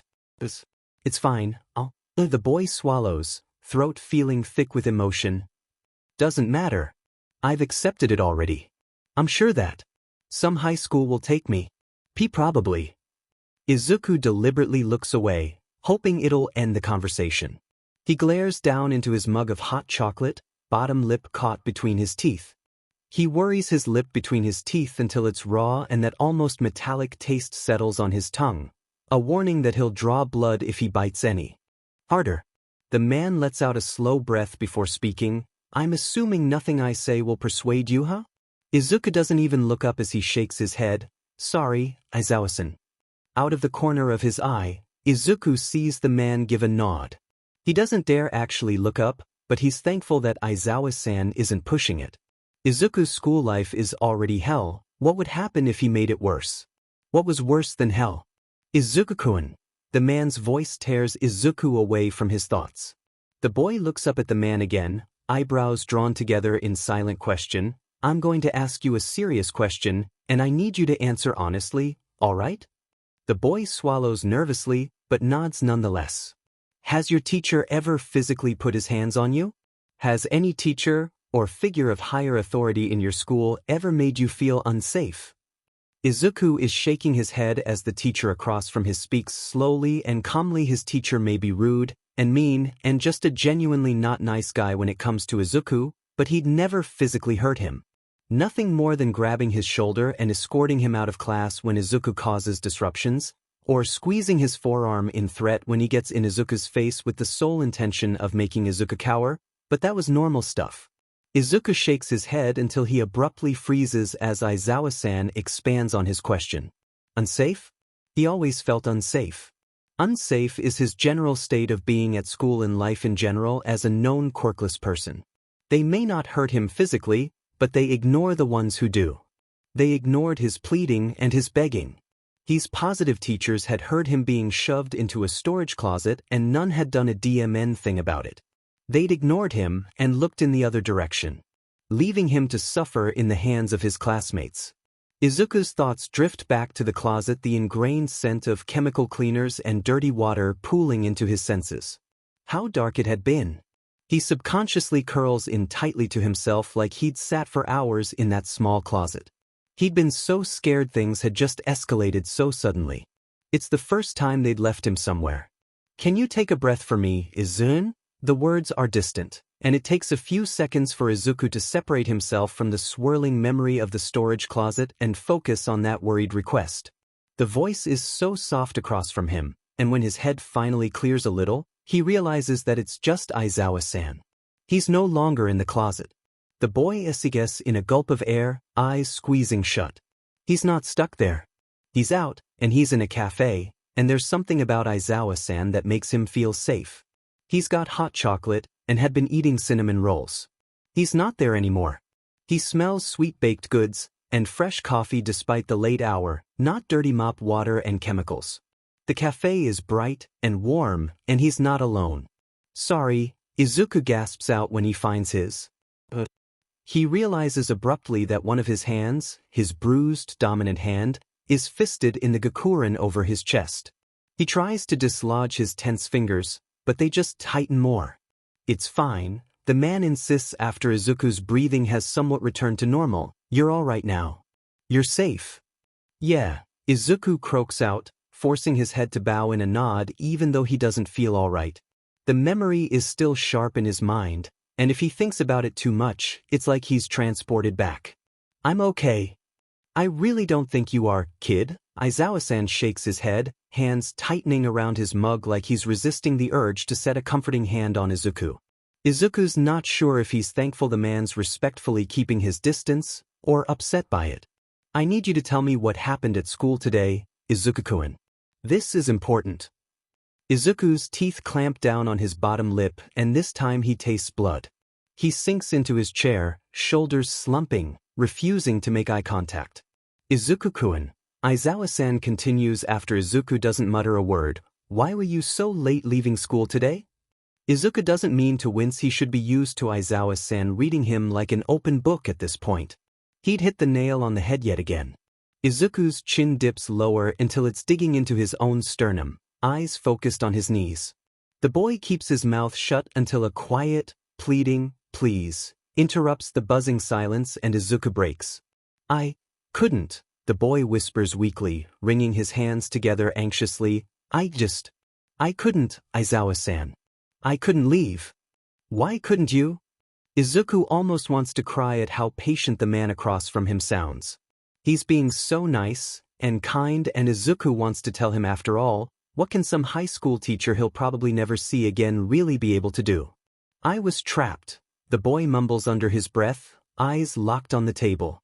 Out of the corner of his eye, he sees the man lean closer, straining to hear the words, and when they finally seem to click, the man draws in a choked breath. Trapped where? A supply closet, Izuku whispers brokenly, the dark and dusty closet flashing in his mind again as fear squeezes at his heart. The boy feels terrified tears welling in his eyes, but he's quick to drag the heels of his palms over his eyes to wipe the wetness away. They locked me in it after school, and I couldn't get out. I was so scared, Aizawa-san. The teachers, there's a tense, unrestrained anger in the man's voice, but Izuku shakes his head with a sniffle. He scrubs at his face. Kaken and his friends did it. The teachers did nothing, Aizawa-san. They didn't help. They didn't even care, and I was stuck there. All evening, until the janitor let me out. Izuku fists tears away from his eyes again, lifting his gaze to the teacher across from him. Aizawa-san's eyes are glowing with a poorly concealed rage. Izuku might almost think his eye were nearly glowing red. The color swirling in the teacher's eyes blinks out of existence as Aizawa-san heaves in a calming breath and squeezes his eyes shut, before reopening them and focusing on the child across from him. Thank you for telling me, Izuku-kun. Aizawa-san's voice is stiff, but calm and collected. What your classmates did was cruel and illegal. That's assault, Izuku-kun. They could be charged. No. Izuku protests instantly, straightening protectively. You can't. They're just kids. To us. It was harmless. I didn't get hurt or anything. Besides, Kaken is. He's going to be a hero, Aizawa-san. The best hero. If he gets charged with anything, he might not get accepted into the hero course. A hero? Aizawa-san scoffs, and it's probably the most emotion Izuku has seen from the man. Izuku-kun, locking someone in a supply closet is not heroic. Is that really the kind of hero you want to see in the world? He didn't do it though, Izuku insists stubbornly. Kaken is mean, but not that mean. He's a good person, mostly. What? He didn't put me in the closet, his friends did.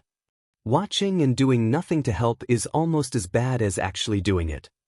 He doesn't know any better, Izuku insists once again, leaning on the table, closer to the man with protective intensity sparkling in his eyes. The teachers encourage it, really, and no one tells him what he's doing is wrong.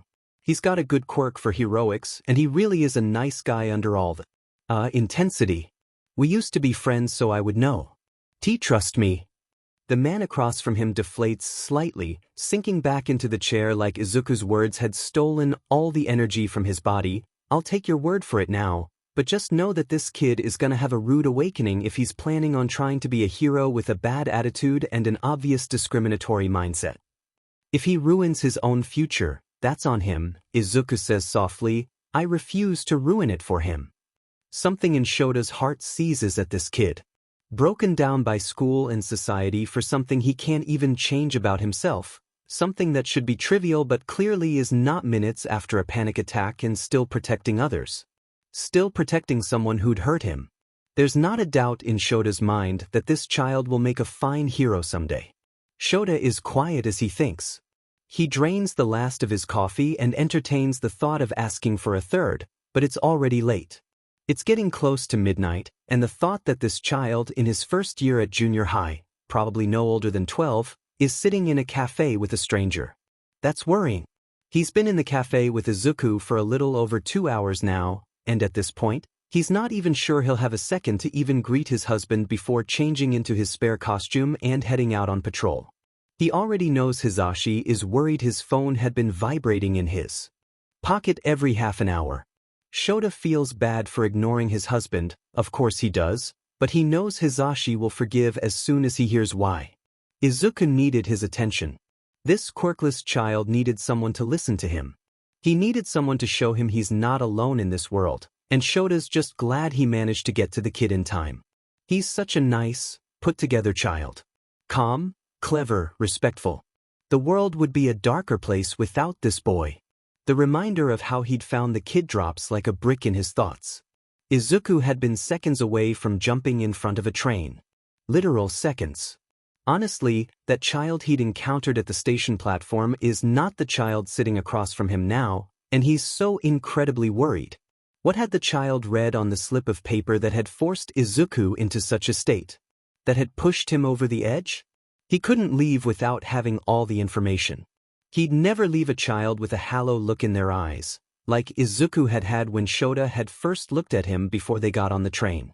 What kind of a hero a person would he be if he just walked away from this now? Back at the station, the corners of the man's lips pull downward slightly as he pauses, like he's trying to figure out how to word something. You pulled something out of your pocket, read it, and then something in your body language shifted, right before you. The man frowns, straightening up as he clears his throat. He keeps his voice low as he continues, aware that they're not alone in the cafe. Try to take your own life. What was on that paper? Izuku in a startled gasp of air, the reminder of the note in his pocket suddenly weighing him down like a brick. His hand twitches to pull the note out, to read it over again and again and again, but he flattens his hand on the table instead, trying to ignore how heavy it feels. It was nothing, the boy mumbles, hoping his words come out convincing even though he's sure the static playing in his head and his sudden breathlessness impedes in his voice. Just a stupid note. But, how long were you at the station? You arrived after I did, kid, Aizawa tells him softly. Oh. Izuku swallows, lacing his fingers together on the tabletop. I didn't even notice. Thought I was alone. I don't. The man's voice comes out almost strangled. I don't believe that note was nothing. Izuku's hands tighten nervously, squeezing his own interlaced fingers nervously until his skin is a pale bone white. And then the man's hand, big and calloused but soft and delicate, is carefully settling over Izuku's too. His small hands are blanketed by a bigger one that grounds him. Aizawa-san gives a light squeeze and Izuku feels the tension drain from his hands, grip loosening under the gentle squeeze. It really was just a dumb note, Izuku finds himself saying almost robotically. His eyes are focused on Aizawa's hand on his chest heaving. With a foreign feeling of comfort. I found it in my locker after school and I don't know. I guess it was just the last straw. What did it say? The soft tone has tears misting in Izuku's eyes. His eyes water, but he's not crying. He's already cried too much, isn't even sure he really could cry anymore at this point, which is surprising considering his inherited inability to keep the waterworks to a minimum. He's feeling pretty numb now anyways. He feels blah and stupid for letting a little note drive him to the edge of the train tracks. He honestly doesn't know what he'd been thinking. Izuku's thoughts circle back to Aizawa-san's question. Izuku slips a hand out from under Aizawa-san's and digs through his pocket. His fingertips feel over the note before he finally pulls it out with a sigh. Aizawa-san's hand hasn't pulled back, and he doesn't so much lift that hand when Izuku offers the crumpled ball of bullying, lifting his second hand off his mug to take the paper. Izuku carefully pulls his other hand out from under Aizawa-san, even though his mind protests. The weight of it had been grounding, and the careful squeezes reminded Izuku he wasn't alone. Aizawa-san's hand remains in the center of the table for a second before he finally pulls it back. With his newly freed hand, Aizawa-san unballs the note and freezes. Izuku's nose wrinkles as the man across from him stops breathing altogether, mouth agape as his chest stutters to a halt as he scans the words a couple times. This is suicide baiting, the man whispers after another long second. Izuku nods without saying a word. He drops his hands back into his lap and resists the urge to curl into himself again. Who the hell would leave something like this in your locker? That anger is back in the man's voice, except this time, he's not even trying to contain it. His eyes flicker red, and Izuku can't help but think it's a quirk of some sort. The man's hair lifts weightlessly overhead, and if Izuku weren't so emotionally exhausted, he would have been asking questions about his quirk. I don't know who left it, Izuku offers quietly. I didn't recognize the writing. It could have been anyone. It's common knowledge I'm quirkless. The entire school knows.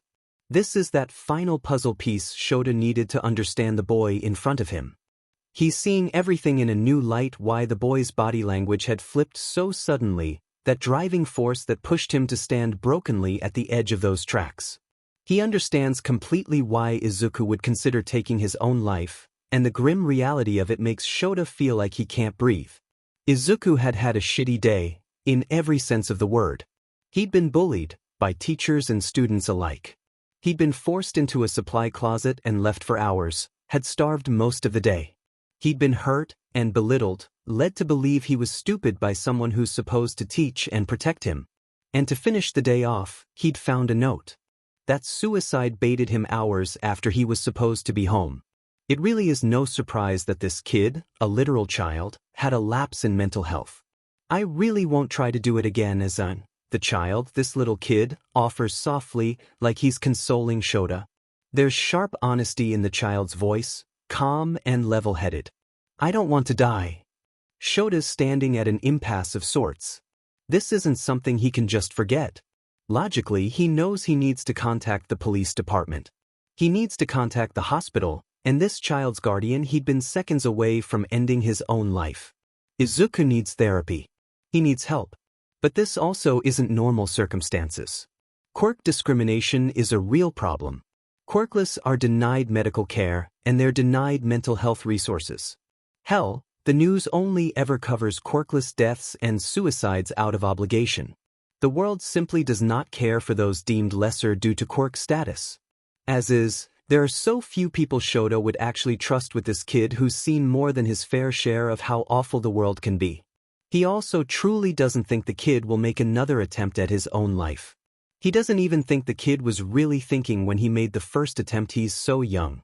He's young and impressionable, and took an absolute beating of a day. One thing after another was piled on the poor kid's shoulder. Honestly, it's surprising he's still as quick-witted as he is. No one's completely immune to cruel words and suicide baiting. Shota shakes himself from his thoughts. Let me walk you home.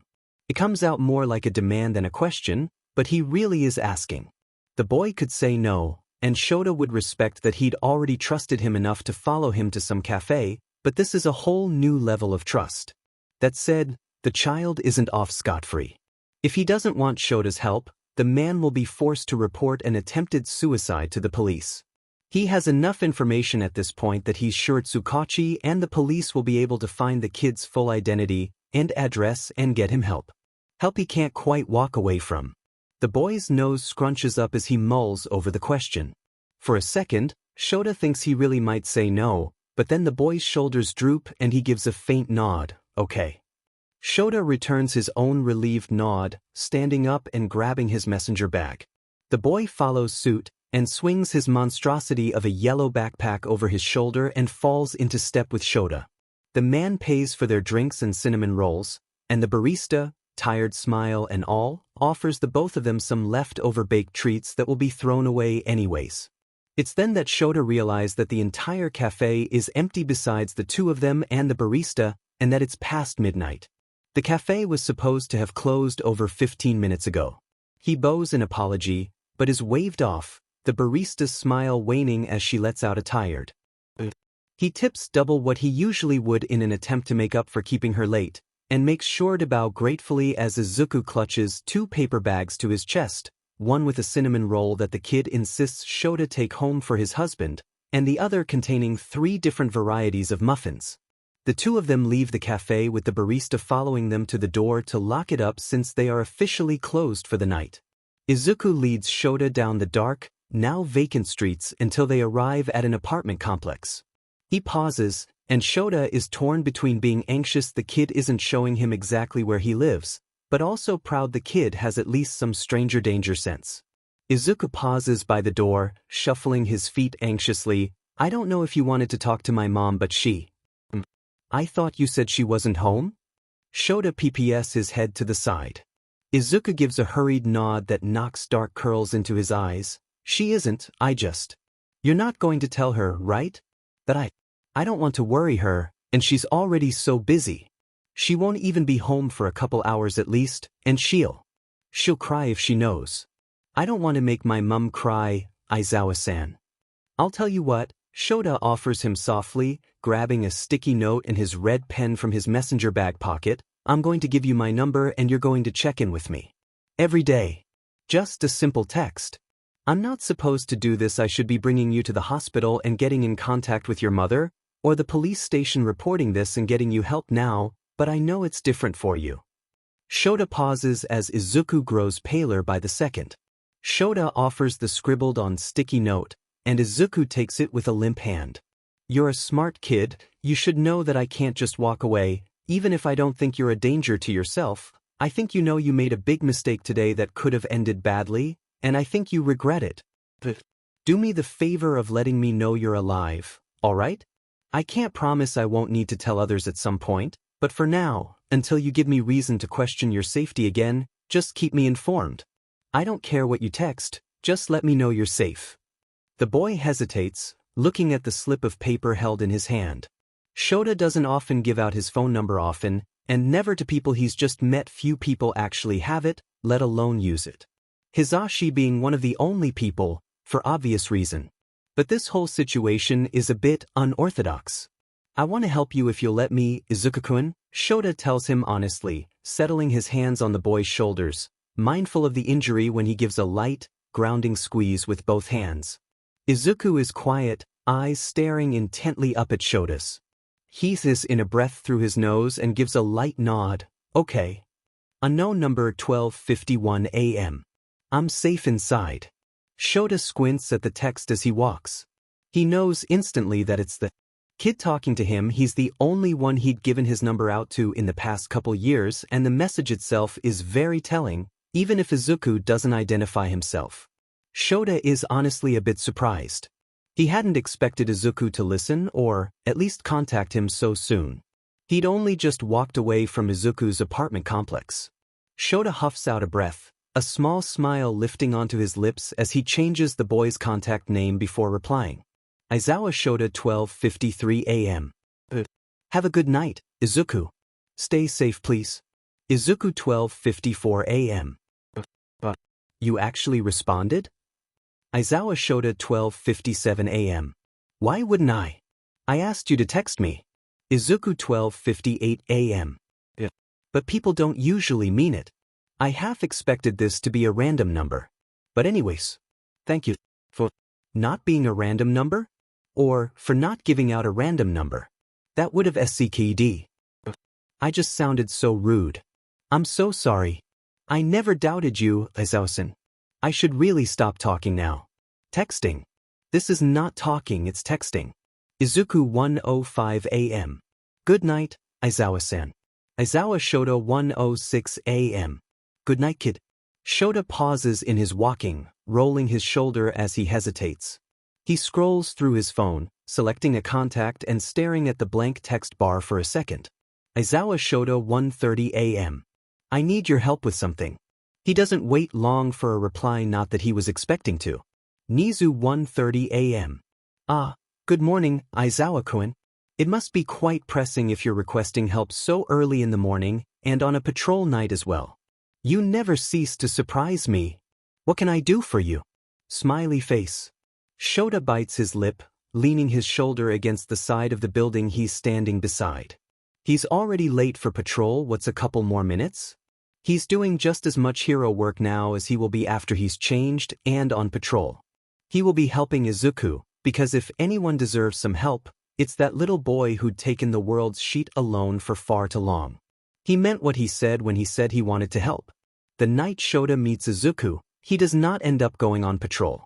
His conversation with Nizu had been long, and he hadn't even managed to drag himself into the apartment until just before 2 a.m., where he'd been tackled and held in a death grip by a near-hysteric Hisashi. It was at that point he realized he'd forgotten to reply to any of Hisashi's texts between his worry for the child and his blinding rage at the kid's situation. He feels bad that Hisashi had been subconsciously shifted to a back burner so he could focus on Izuku and then had been ultimately forgotten about. He'd had an apology on the tip of his tongue when he catches Hisashi's eyes for the first time since walking through the door, but his words died on his tongue when Hisashi's expression crinkled with confusion, before softening with worry. He must look more wrecked than he felt, which he imagines looks ghastly if the swirling emotions in his chest are any indication. It's been a long time since anything has shaken him like this, and Hisashi can clearly read it all in his expression. Maybe that's why any lingering annoyed frustration in his husband's eyes flickers out of existence as they study one another for no longer than a second, stood silently in their genkan. He'd been ushered into the apartment, Hisashi hardly even waiting for Shota to kick off his shoes and lightly pushed onto the couch. Just the light weight of his husband's hand pressing against his tense shoulder had him tipping backwards in an exhaustion he'd been shoving down since classes ended that afternoon. He hadn't realized how tired he actually was. In the safety of his apartment, he'd finally let his tired, aching eyes slip closed as his husband wrapped a blanket around his shoulders, telling him to rest before disappearing into the kitchen. He returned with Shota's eye drops, bless him, and 2 steaming mugs of what smelled like chamomile tea. He wishes it were coffee in his husband's hands, but that's not how Hisashi rolls. Still, Shota rolls his eyes after dripping some of his eye solution into his dry, stinging eyes, but Hisashi just shoots him the look that has Shota's nose wrinkling in annoyance, but he doesn't bother voicing any complaints. You smell like coffee. Hisashi's nose had scrunched up along with the accusation. It's so unhealthy how much coffee you drink. I'm surprised it's not coursing through your veins at this point. Shota had huffed out a noise somewhere between a laugh and a defeated sigh, but didn't bother denying it. How else was he supposed to work a night job and a teaching job? Coffee is basically just be nice juice. Despite the craving of another steaming cup of coffee that he knows his husband won't offer until the morning, he takes the tea gratefully, letting the warmth seep into his cold hands. Hisashi sits on the couch beside him, and Shota can't help but topple to the side, pressing his nose into Hisashi's shoulder. Hisashi has the sense to grab the mug in Shota's hands by the rim as he falls unthinking to the side, and he somehow manages to keep all the tea in both mugs without any spilling. Hisashi's a miracle worker, Shota decides offhandedly. For a while, Shota doesn't say anything. He just breathes in the scent of fruity shampoo and lingering leather he's come to associate with his husband. Hisashi doesn't say anything either, doesn't force Shota to talk. Shota knows he's worried and antsy, and probably wants an explanation as to why Shota is arriving home at 2 a.m. when he'd texted Hisashi that he was leaving Yui just before 9. Hisashi just quietly sits there, sips at his tea, and lets his second-hand card through Shota's hair that he carefully and with ease takes out of the lazy half-bun. Shota all but melts into Hisashi and tries to let his buzzing thoughts calm enough that he can explain himself. When he finally finds his voice, he tells his husband everything.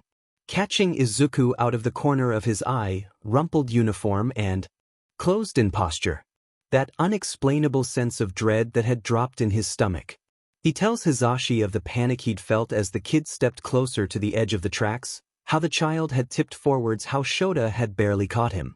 Hisashi wraps an arm around him and squeezes tightly, burying his face in Shota's hair. Shota is not new to attempted suicides. It's unfortunately part of the job as an underground hero, especially one who travels by rooftops more often than not, but each one always claws at his own mental health, this one even more so than any before, because Izuku is the youngest person he personally had seen attempting to take their own life. The dark-haired man tells his husband of the train ride, his observations about the child, those little details like the injuries and the spattering of charred holes in the boy's gakurin, and how he'd been holding himself subconsciously nursing his injuries to alleviate pain. He speaks of panicking when the kid tried to leave, and convincing him to tag along to the cafe, where Shota could actually see the child's injuries, assess them, and then figure out where to go from there. He tells Hisashi of the horrors the kid faced running for an hour straight as punishment first thing in the morning, running until he was physically sick and then made to keep going to carry out the punishment with no regard for the child's safety. Being tricked into thinking he was marks away from failing when he was obviously a smart kid. He talks of Izuku being shoved around in the hallway, forced to his knees and hurt by kids older than him, and how the kid had skipped lunch in genuine, warranted fear of the school cafeteria. Shota finds himself choking on his own words as he tells Hisashi of how the boy had been shoved in a supply closet and left by his classmates. ignored for hours, left alone in that closet for at least 5 hours depending on when his school actually lets out and what time the janitor actually let him out.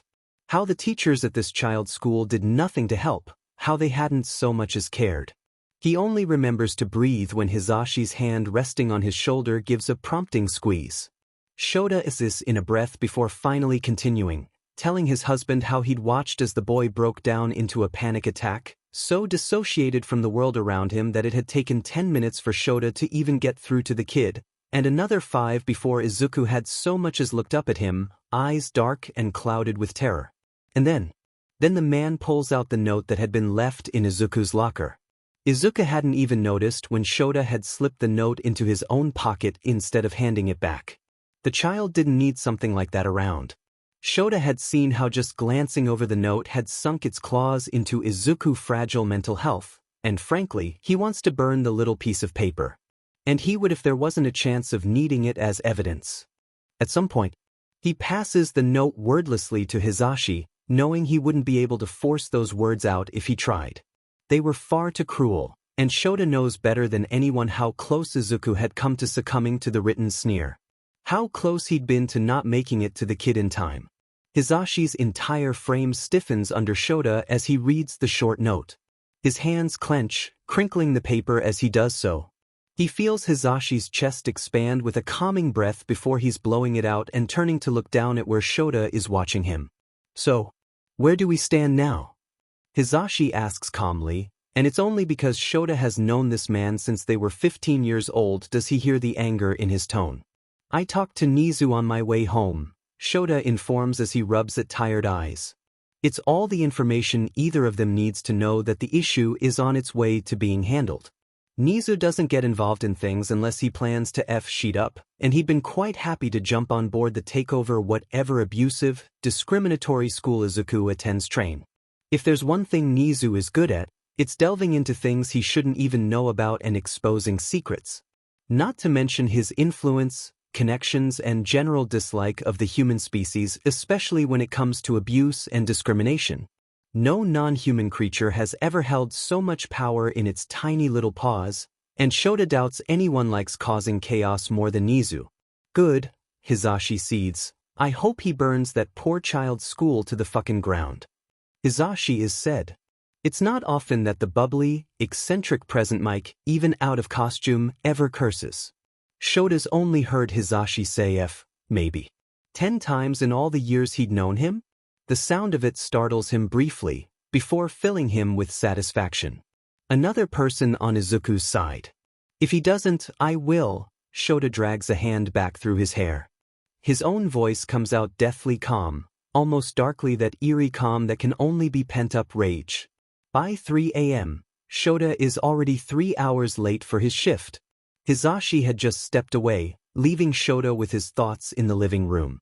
His husband, kind and thoughtful, and honestly the only thing keeping Shota alive at this point, had taken his balled-up costume and capture weapon to the laundry room to soak in hopes the gum residue will loosen. Shota has half a mind to get up and change into his spare gear, go on patrol anyways, but he knows he's not in the right headspace. A kid had almost died in front of him and he should be booking himself a therapy appointment, as well as one for the kid. That's an illogical thought though, because he still doesn't know Izuku, and he has no control over anything the boy does. That's a guardian's job. There's not a doubt in his mind he'll be getting into contact with the boy's mother at some point though, not only for a wellness check on Izuku, but with the names of a couple therapists that Shota knows. Won't be discriminatory BSTRDS. Plus, if he knows Hisashi, and he does, he's sure his husband had used the cleaning of his costume as a logical ruse to disappear into the other room so he can make a phone call to Shota's own therapist office.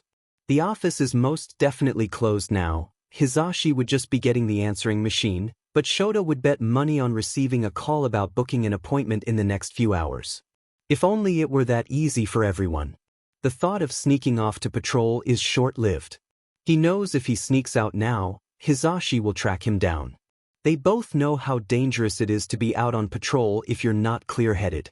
That's when lives are lost and you put those around you, as well as yourself, in danger. You can't make good split-second decisions if you can hardly think straight. He knows it's not the end of the world that he's late for patrol or thinking about skipping it. It technically isn't even a big deal, so long as Shota handles it right. It's true that underground patrols are different from limelight patrols. They're not technically leashed down to set routes and starting and ending times, but he still just can't completely skip out on his patrol. Shota shifts around on the couch, shuffling his phone from his pocket and scrolling through his contacts. Shota gives a tired smile as he opens the new email from Nizu that pops up in his notifications, sent just after Shota had gotten home, the entire staff included in the chain. He'd scheduled a staff meeting for 6 a.m., and there's not a doubt in Shota's mind that it's about Izuku. The rat's making progress and fast. The man scans over the blunt yet annoyingly put together and friendly email before closing the app. He instead moves to his contacts, scrolling through the long list of names. He has quite a few heroes in his contacts, from over the years majority being underground heroes. Underground heroes might not be well known to the general public, Shota least of all, but to underground heroes themselves, they're a small community. Working underground is more of a team effort than most limelight hero work is. They do their own thing for the most part, patrol alone, and usually take out the petty thugs and low-grade villains they come into contact with on any given night, but they all keep an eye on each other and help out when needed. They have their own communication channels that are linked directly to the police, which makes night work easier and a bit less dangerous considering the majority of the world, limelight heroes included, are asleep and of no use to help. They know each other's routes, oftentimes overlap with other underground heroes as well. They're familiar with one another, quirks and personalities. Shota can name all of the underground heroes who cover patrol routes in the Mizudafu area. Underground work often deals with bigger operations and organizations that take place in the night, like taking down drag rings and human trafficking organizations, the types of things that the government wants kept under wraps as to not worry civilians, where teamwork and police assistance is a must if they want to succeed. Limelight work deals more with things covered in the media: flashy robberies, hostage situations, and overconfident rampaging villains.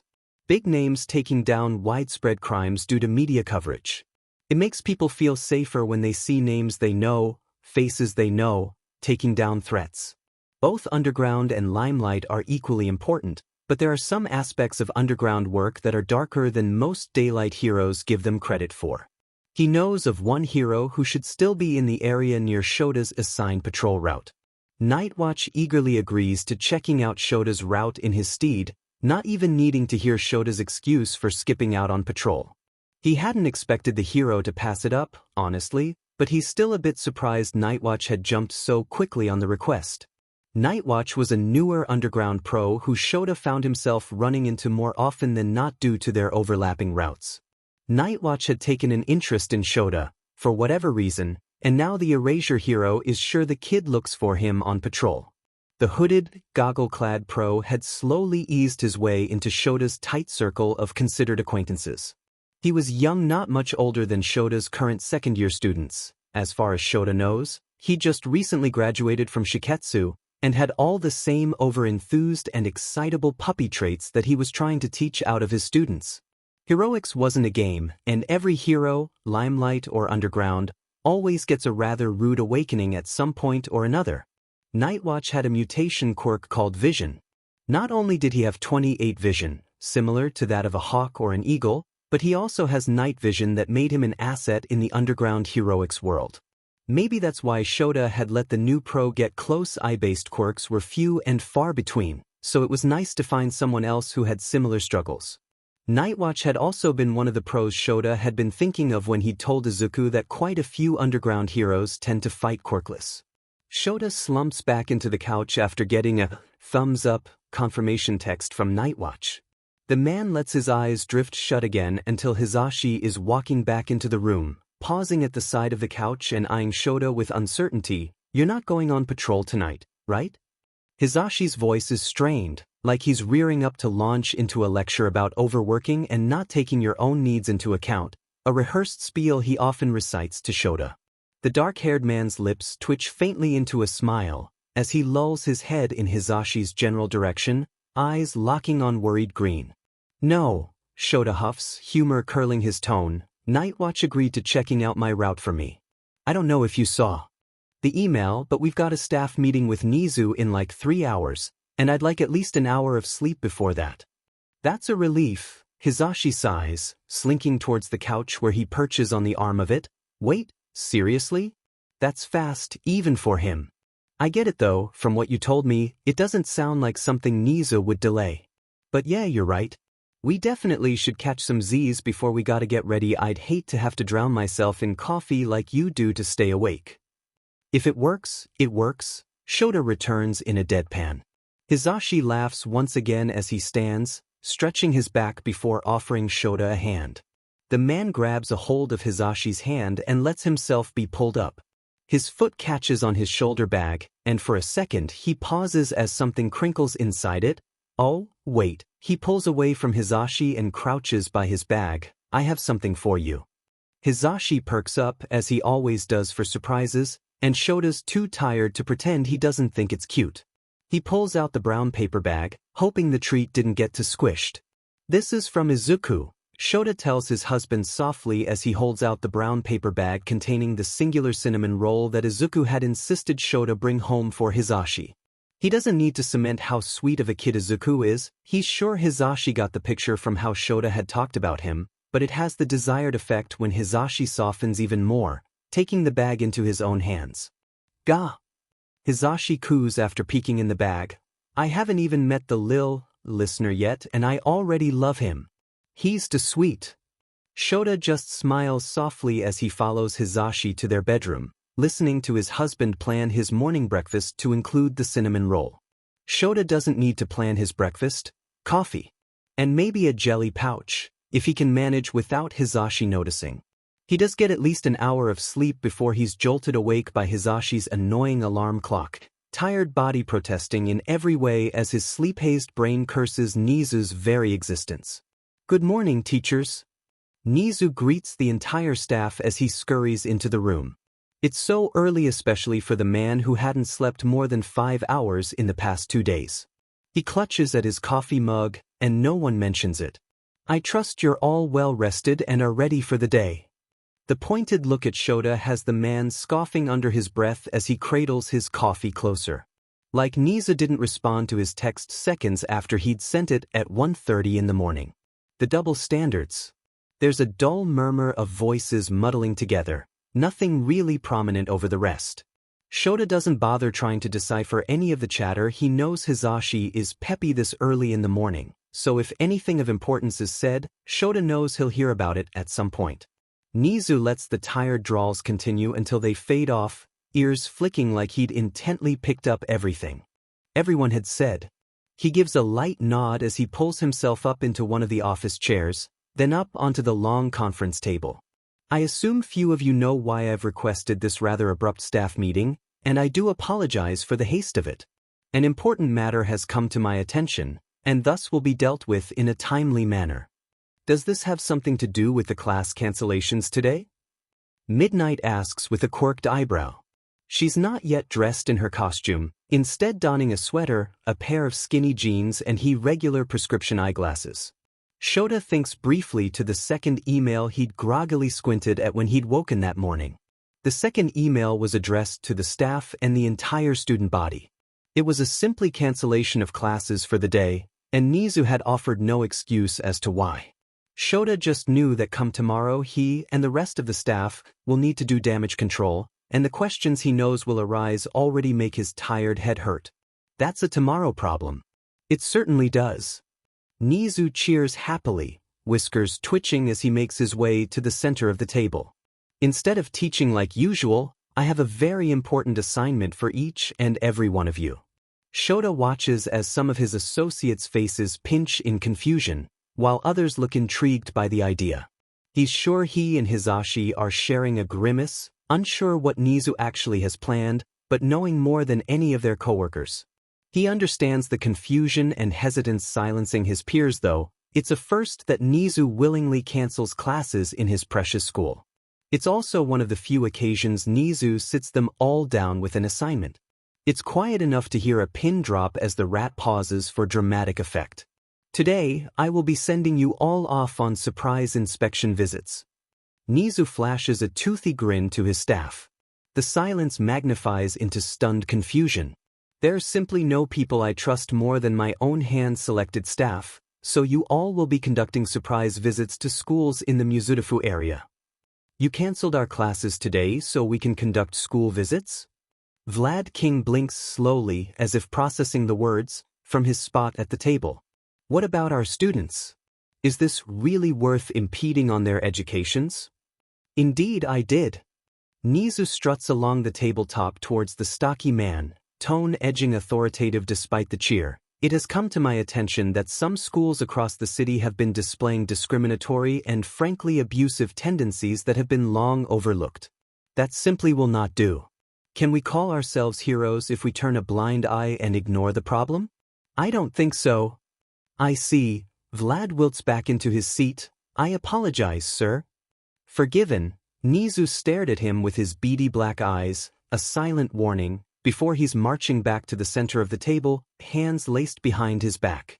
As for our students, I don't doubt some will be upset at the lack of classes today, as any student eager to learn would be, but patience is also a key trait one must possess to be a successful hero. And, the principal's smile sharpens, even UE students deserve a break every so often. The teachers glance around at one another, but no one dares say anything. Now then, Nizu draws all the attention back to himself. I do think it's high time these dreadful accusations were looked into, no? I've set you each up with a schedule of schools in the area you will be stopping in at.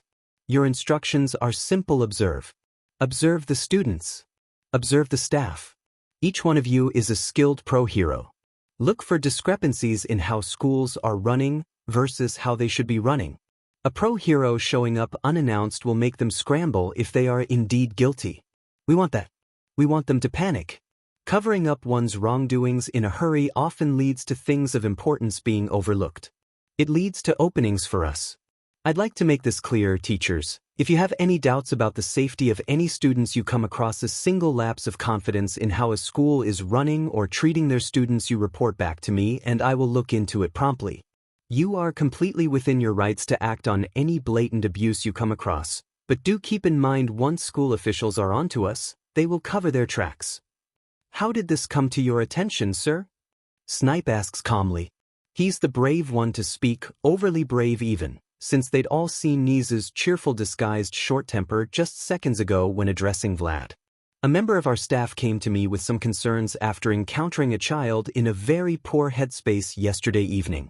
I'll spare you all the details for confidentiality's sake, but I do hope we can all do our best and get to the bottom of this. I'm sure we can all agree that this is of utmost importance. A child suffering under pro-hero watch, in a school no less, is appalling.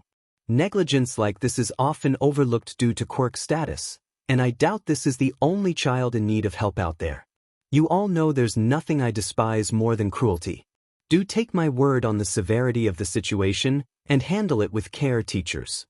When Nizu stops talking, the teacher around the table glance at each other. Shota keeps his head bowed over his coffee, hair curtaining his eyes. He feels Hizashi's hand squeezing his knee softly under the table and takes great comfort in it. Well then, if there's no questions or comments, a list of schools selected specifically for each of you will be sent to your emails shortly. You have the entire school day to make your rounds, hence classes at UE being cancelled. I expect you all to provide your full and uninterrupted attention to this assignment. Email me any school you find lacking, as well as any incidents you might come across. Use your best judgments as the fine pro-heroes and teachers I know you. All to be. There's another murmur of voices, all in agreement. No one is willing to deny Nizu, and none of this staff would ever look the other direction when it comes to children and students in harm's way, whether that be a villain, abuse, or discrimination. The staff disperses in an orderly fashion as soon as they're dismissed, everyone leaving the conference room to prepare for their tasks. Some of them are in costume, like Hizashi and Shota, while others are leaving to get changed and gather their equipment. Shota hesitates after the last person leaves the conference room. He'd gotten his own list of schools, but none of them were even close to the district he'd met Izuku in, nor where Izuku lives. A question, Aizawa-kun? Nizu, sharp as ever, asks without turning to look at him. Did you find the kid? Shota tucks his hands in his pockets, shoulders slumping. I did. The stoat turns to face Shota, his expression softening faintly. I assume this is about the fact you're not visiting any schools in the area that was indeed intentional, Fazalkin. You're already far too involved in this case, so I decided it would be unwise to let you anywhere near the school that has harmed the child you met. Shota opens his mouth to refute, but Nizu carries on before he can. I know how you tend to get, Fazalkin. You care far more than you let on, and I know you're seeking justice for the child, but blunt force will not do any of us any favors. So, take a step back from Midoriya-kun's case and focus on the work you've been assigned. Put faith in your fellows, Aizawakan. Shota's jaw snaps shut as his shoulders slump in defeat. He only wanted to kick Izuku's teacher's teeth in a little bit. And maybe his PE teacher as well. And, depending on the principal and how much he knows, him too.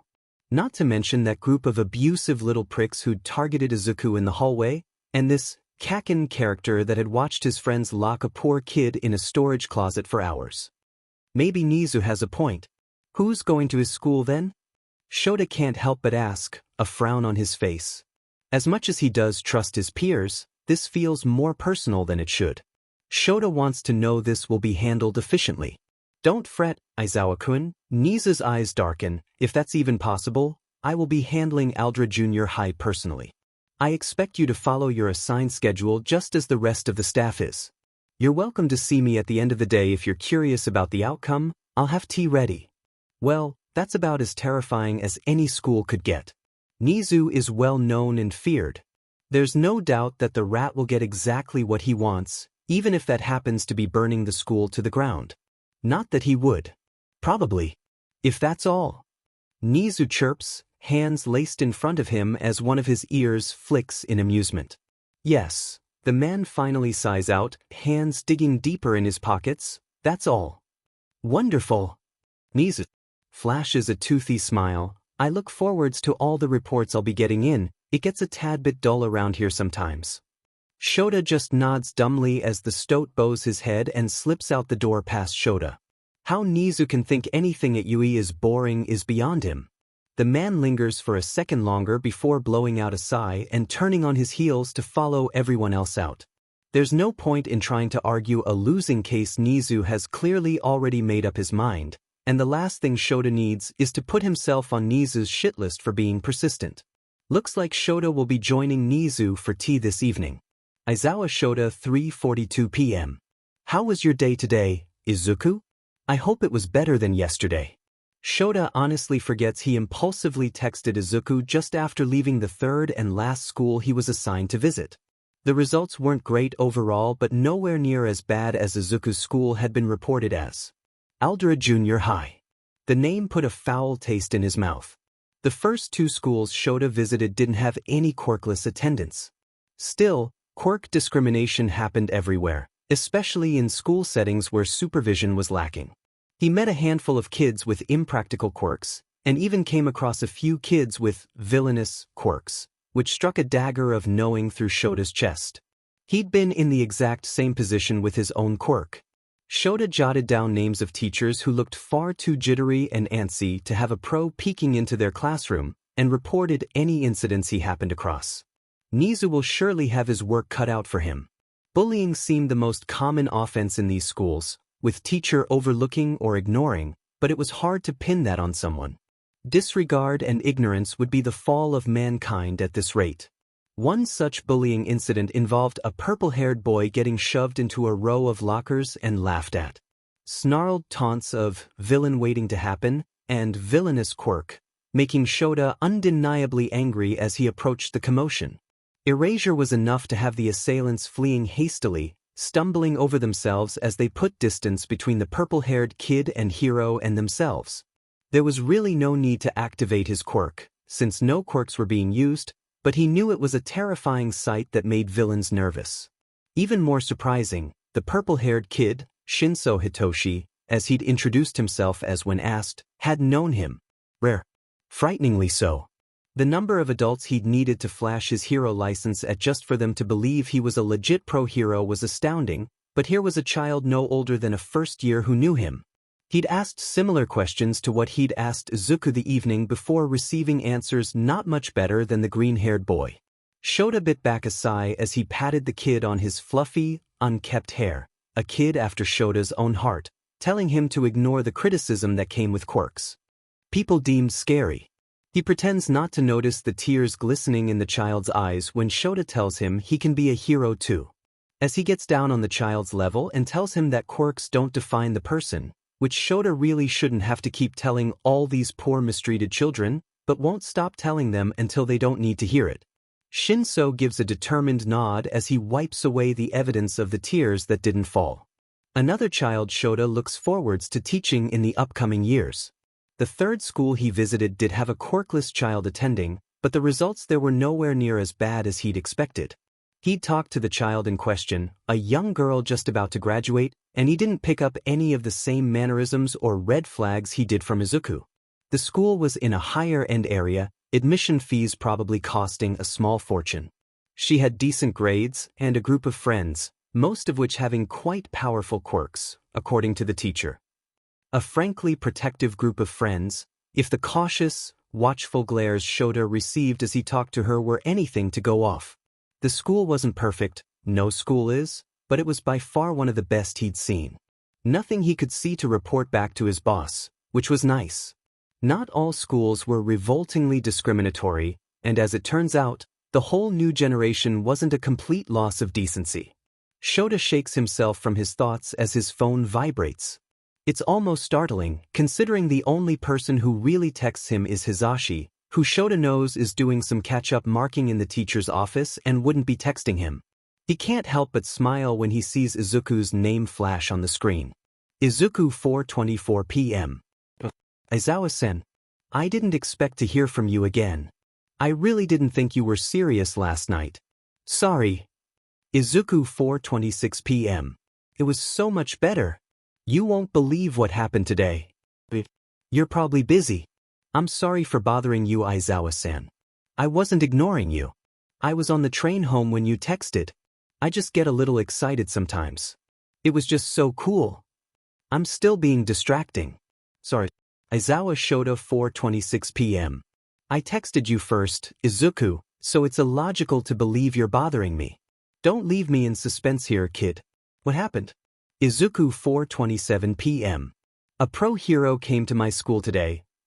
Can you believe it? An actual pro hero. Aizawa Shota 4:28 p.m. No kidding. Shota smiles to himself, unable to cap the fondness spreading in his chest. He'd known Izuku was fond of heroes, just by how he'd innocently commented about wanting to be one when he grew up, but he hadn't known he was this into them. He imagines the boy bouncing on the ball of his feet, eyes wide with excitement. He liked that look on Izuku far more than the defeated despair he'd first encountered. For a second, Shota wonders if the boy would have acted differently if he'd originally introduced himself by his hero name when they met. Would he have closed off completely, or opened up easier? How deep did his hero worship run? He shakes his head as he types out his next text, intent to keep the boy talking even though he already knows exactly who Izuku met. Aizawa Shota 4:29 p.m. Which pro did you meet? Izuku 4:29 p.m. Mr. Principal. He was so cool, Aizawa-san. Have you heard of him? He's an animal with a quirk. Isn't that so cool? It's so rare. I just can't believe he talked to me. I've never actually met a real hero before. He was a little scary at first, but he was just so nice. Just like you. An amusement crosses Shota's face as he reads the boy's texts. He hovers his thumbs over the keyboard and thinks of a teasing reply when a new text pops up and Shota's nearly laughing at the obvious backtracking the kid does. Izuku 4:31 p.m. Not that I think you are scary. You're so nice. Aizawa Shota 4:31 p.m. But yeah, that's pretty cool, kid. Izuku 4:32 p.m. I know. He even answered some of my questions. Then he came into the classroom and asked to speak with Sensei in the office. He was gone for the whole day, and we had this really nice sub who put on a pre-quirk film for us to watch. Plus, no one did anything to me because Mr. Principal was in the school. I wonder what happened. Do you think he's in trouble with the pros? Are you chatting with Midoriya-kun, Aizawa-kun?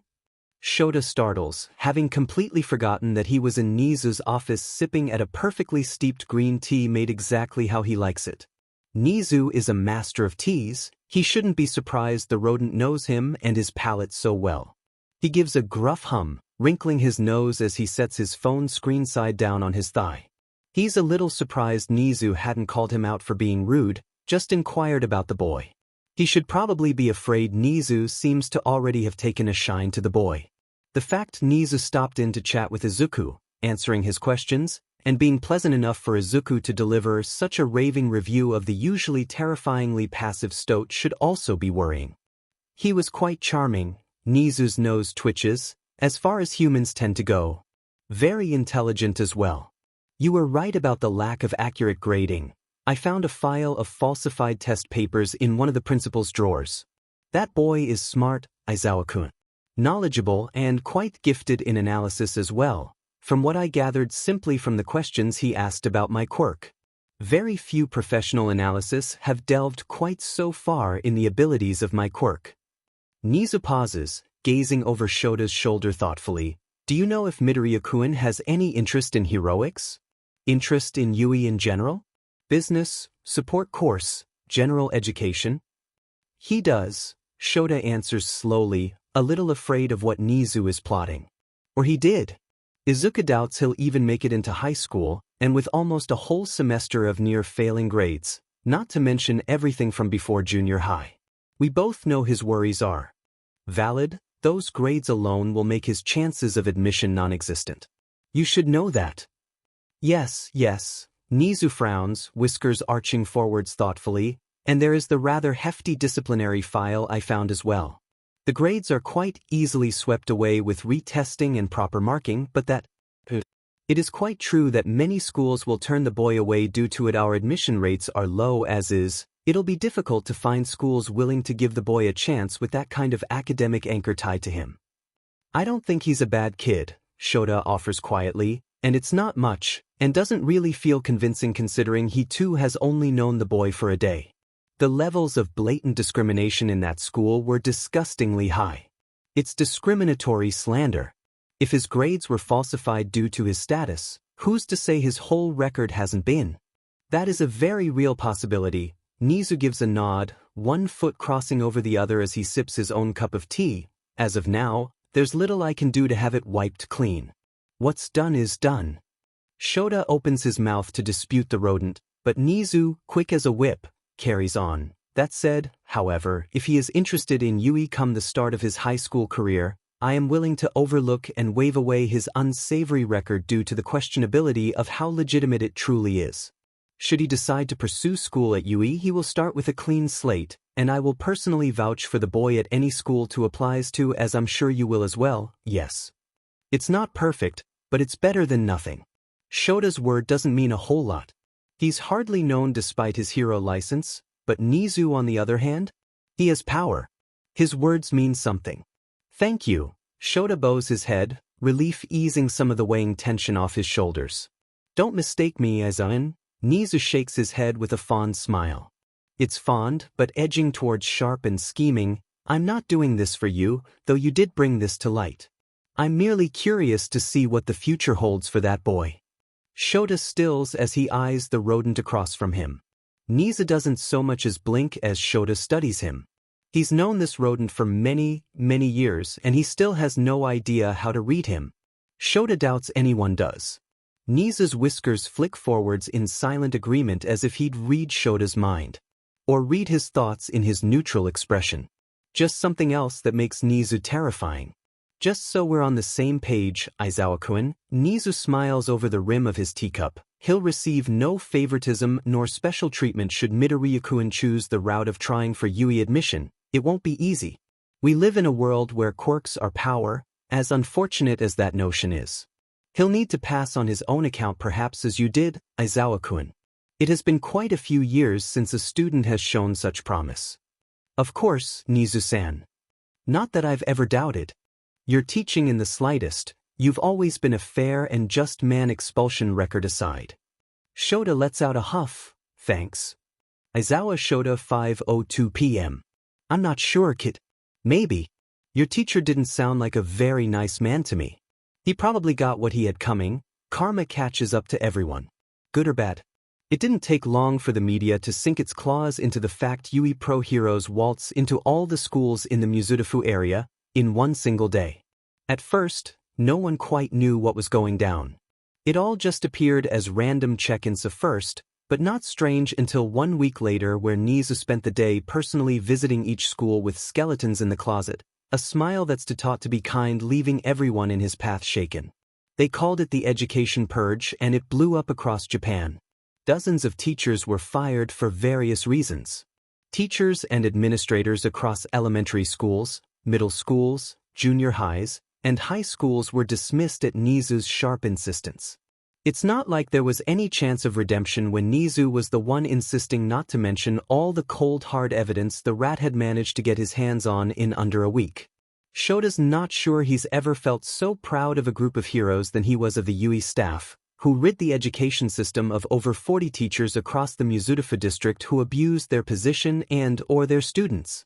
6 of which teachers ended up charged and in Tsukachi's hands, a couple of which could quite possibly be facing jail time. Izuku homeroom teacher was among them. There was video footage of the man grabbing Izuku's shoulder and arm, getting in his face, and though the cameras don't have sound, it was very clear that he was screaming at him. The abuse was so clear that Shota's stomach had screwed up as he'd watched the collection of multiple incidents involving Izuku and his homeroom teacher. Some in private and others in front of the whole class. He wonders why Izuku didn't mention that, but the kid did seem to believe a lot of what happened to him was normal. Society was so effed. This was why he'd become a hero in the first place, so he could help those in need. He knew school wasn't a nice place for some people. His own school career prior to getting into the heroic course hadn't been easy, but it's worse now. And it'll only keep getting worse if they don't do anything about it. Shota could not be more pleased with what they'd accomplished as a whole. Everything was brought to light as soon as Nizu started digging around. It wasn't hard to get justice when someone actually tried. All the schools had security footage. It was all there, clear as day and recorded. It's almost sick how all this evidence was just sitting in untouched in various hard drives while these kids continued to suffer because no one thought to skim the videos. No one cared to. Well, people do now. Izuku 11:58 a.m. Aizawa-san. Sensei got arrested. It was on the news. We had a whole new teacher today and she was so nice. She even told Kaken to keep his feet off the desk cause it's rude. Shota lifts his head from his desk, eyes flicking to the notifications on his screen. He has 2 students in the back of the classroom working on an assignment, and a third writing an essay towards the front. He has a raging headache from lack of sleep and just wanted some silence as much as he loves his loud, boisterous, loud husband. He definitely was not hiding away in his classroom. Definitely. He'd begrudgingly allowed the students to use the classroom to work if they promised to be quiet. He didn't care either way, so long as they were using their time wisely and not annoying him. He sits up, hiding the bottom half of his face in his capture weapon as a tiny smile twitches onto his face. Izuku's school had been closed for a couple days while they figured out teaching replacements for his homeroom teacher, and the principal who'd known about the falsified grading, Izuku's not being the only ones, and done nothing. Aizawa Shota 12:01 p.m. I saw that on the news. I didn't know that was your teacher. Yes, he did. Aizawa Shota 12:02 p.m. Looks like I was right about the karma. Izuku 12:02 p.m. Yeah, you were. He was a pretty mean teacher sometimes. He just didn't like me, I think. Or kids in general maybe. But I didn't think he could end up in so much trouble because of me. Do you think that's why the principal is leaving too? Izuku 12:03 p.m. Oh right, I forgot you don't know. But the principal is also leaving at the end of the week. He's retiring, but it's pretty short notice? And he's only like 40. Think it has anything to do with the education purge? Aizawa Shota 12:04 p.m. Who knows? All that matters is that bad teachers are getting what they deserve. I'm glad the pros are finally starting to get their buttes in gear. This has been a problem for too long. Izuku 12:06 p.m. Don't say that about pros. They work really hard, Aizawa-san. Shota snorts a laugh that draws in 2 of 3 students' attention.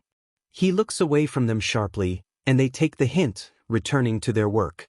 Shota tries to think up a response, but Izuku beats him to it. The kid just cements over his own hero defense. Izuku 12:07 p.m. Did they come to your school, Aizawa-san? The news said they went to every school in Mizudafu. Did you meet any of the heroes? Aizawa Shota 12:07 p.m. I saw some of them. Izuku 12:08 p.m. You're probably a very nice teacher, so I don't think you have anything to worry about. You've been so nice to me. I wish you were my teacher, even though I like our new sensei so far. Shota bows his head, nose digging into his capture weapon. His smile widens slightly and he can't seem to wipe it off his face. He'll forever be grateful to his capture scarf for hiding away all his emotion. Smiling like this would ruin his image. This kid. How could anyone be mean to this child? Aizawa Shota 12:10 p.m. Thanks, kid. Maybe I'll have the privilege of teaching you one day. On that note, shouldn't you be getting to class? Izuku 12:12 p.m. Alright. Lunch is almost over. Wait. You're a teacher. I'm sorry for bothering you while you're at work. If I'm at school, you're at school. That mean not to you. Aizawa Shota 12:13 p.m. Don't worry about bothering me.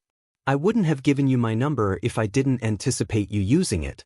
I will be bothered if you're late to class though. Izuku 12:13 p.m. Right. Have a good day, Aizawa-san. Smiley face. The next time Shota sees Izuku is just a couple weeks after the education purge coverage has died down. It's the weekend, and he's at the cafe with Hizashi, one of those rare Sundays where neither of them had anywhere to be or anything to do. Sunday is the one day Shota tends to have off, if he's not involved in any cases with the police department, but Hizashi usually has morning meetings with his radio show producer. His producer was on holiday with his family this week though, so Hizashi is also free for the first time in a while. Shota had just rolled out of bed after a late patrol, and Hizashi had been antsy to get out of the house in something that wasn't his leather costume. Shota can't say he himself looks much different in his own hoodie and sweats, but Hizashi at least has style. Most of the time. So, of course they head to the cafe for coffee and treats. Shota mostly just for the coffee, though he does take offered bites of Hizashi's muffin. Shota's not sure how Hizashi can consume so much sugar and still function. It probably fuels his bouncy golden retriever mannerisms. Shota doesn't look up at first when the door chimes announcing a new customer. It's midday, so the cafe is filled with a decent number of customers. The line is long and the majority of the tables are taken. He does look up when he hears a familiar voice. "One hot chocolate please," Izuku requests lightly, and Shota can hear the smile in his voice. His head jerks up with enough of a jolt that Hizashi startles, the blonde's own hot chocolate sloshing over the edge slightly and onto his hands. He shoots Shota a glare, but Shota's eyes are fixed on the familiar small frame of the child paying for his drink. Izuku is wearing what appears to be an all-might sweatshirt, figures, and regular jeans. His green curls are just as wild as when Shota met him, which makes him easily recognizable.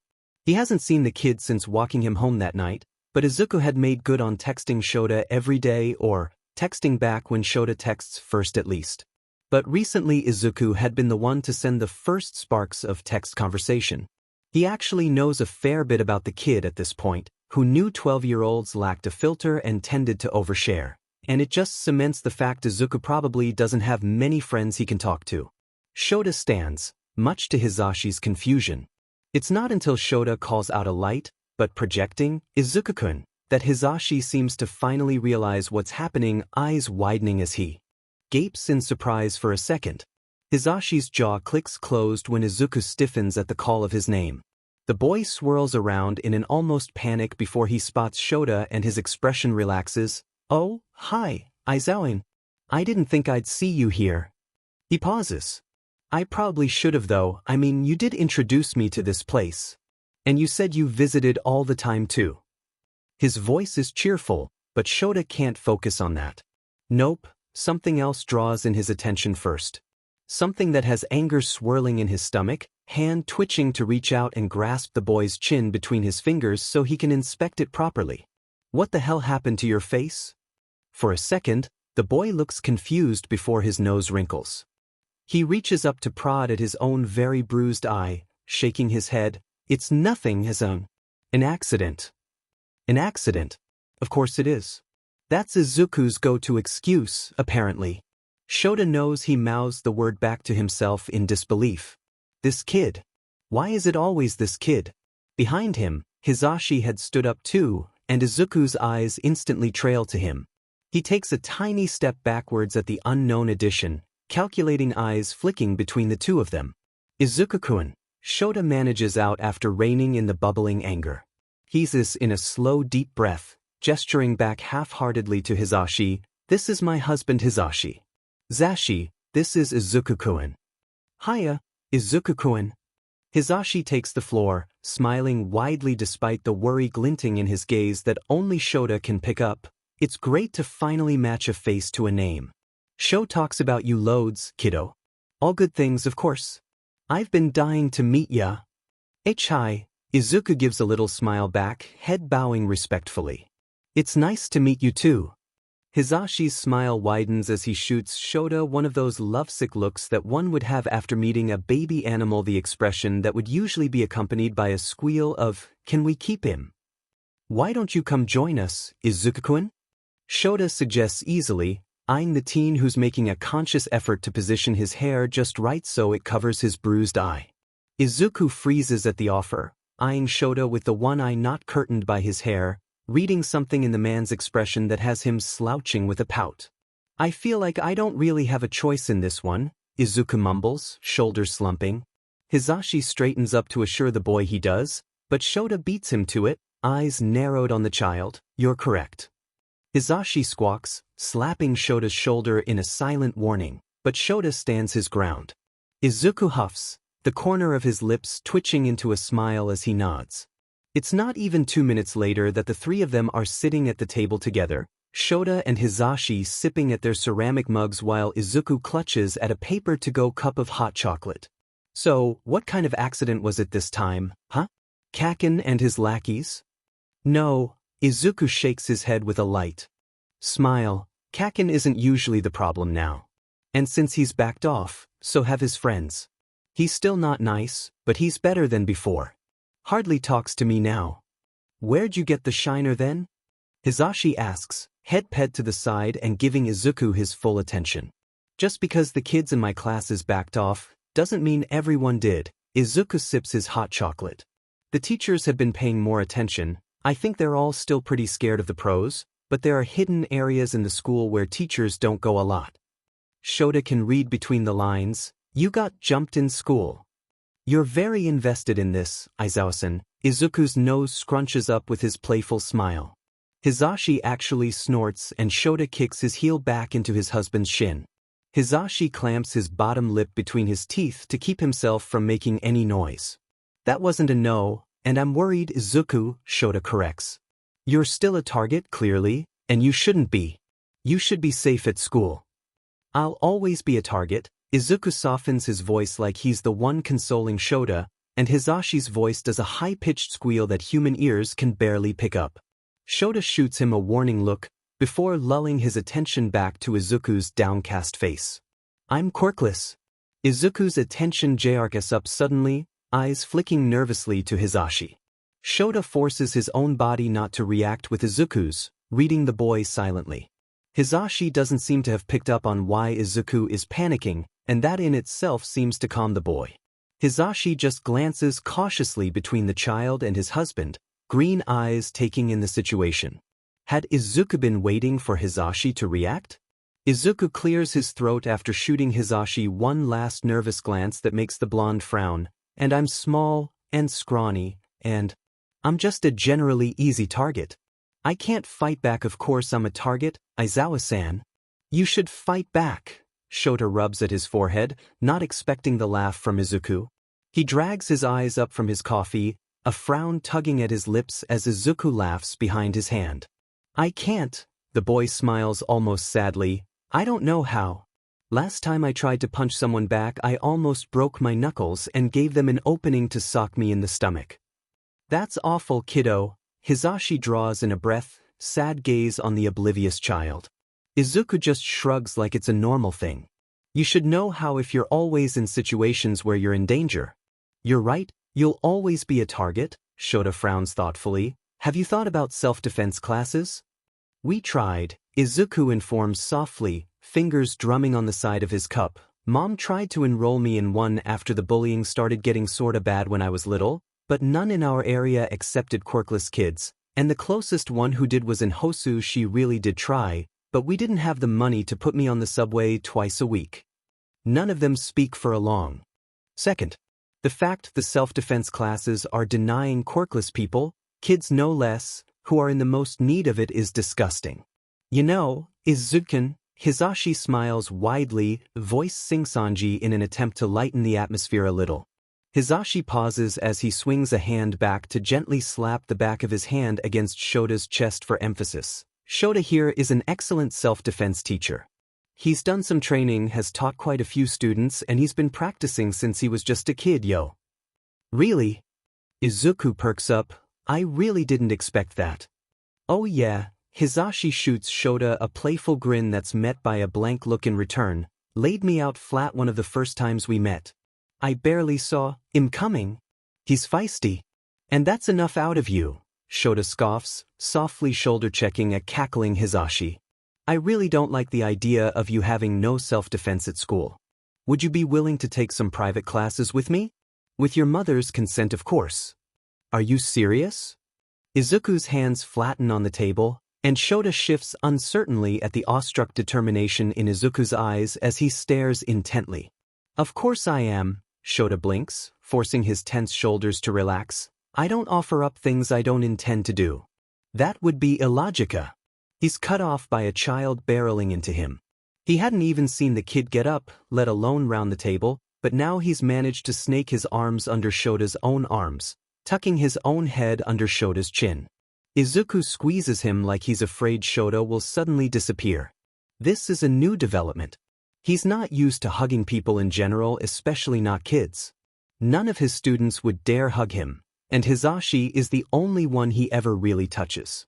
Of his own will, at least. Then there are forces that he just can't avoid, like Namuri wrapping him in constricting hugs and Nizu cuddling up in his capture scarf whenever Shota was wearing it, and he felt the need. The man flounders for a second, arms hovering over the child as he shoots his husband a panicked look. Hisashi, the traitor, just smiles softly as he guides Shota's hands down to press against Izuku. The boy seems to curl in even closer at the contact, and it's just then that Shota hears the watery, strung together, thank yous. He counts at least 5. He ends up rubbing the boy's back lightly, green curls tickling his nose.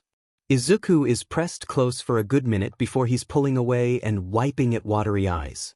Sorry, he laughs wetly, No one's ever offered before. You know, offered to help me keep myself safe. Yeah, well, Shota clears his throat as Izuku plops back into his seat. People SEK. The boy lets out a weak laugh, nodding in agreement. You really mean it, Aizawa-san? So long as your mother is on board, the man offers with a one-shoulder shrug. I should probably meet her at this point anyways. You've been texting me for weeks, that's probably odd. She knows about that. Already, Izuku tells him. She asked who I was texting, since I don't text anyone usually. She, wants to meet you as well? She's not upset. I told her you're really nice, and you haven't done anything, weird or anything. Probably not great. Shota knew it was unconventional to be texting a child whom he doesn't really know without parental consent, but desperate times call for desperate measures.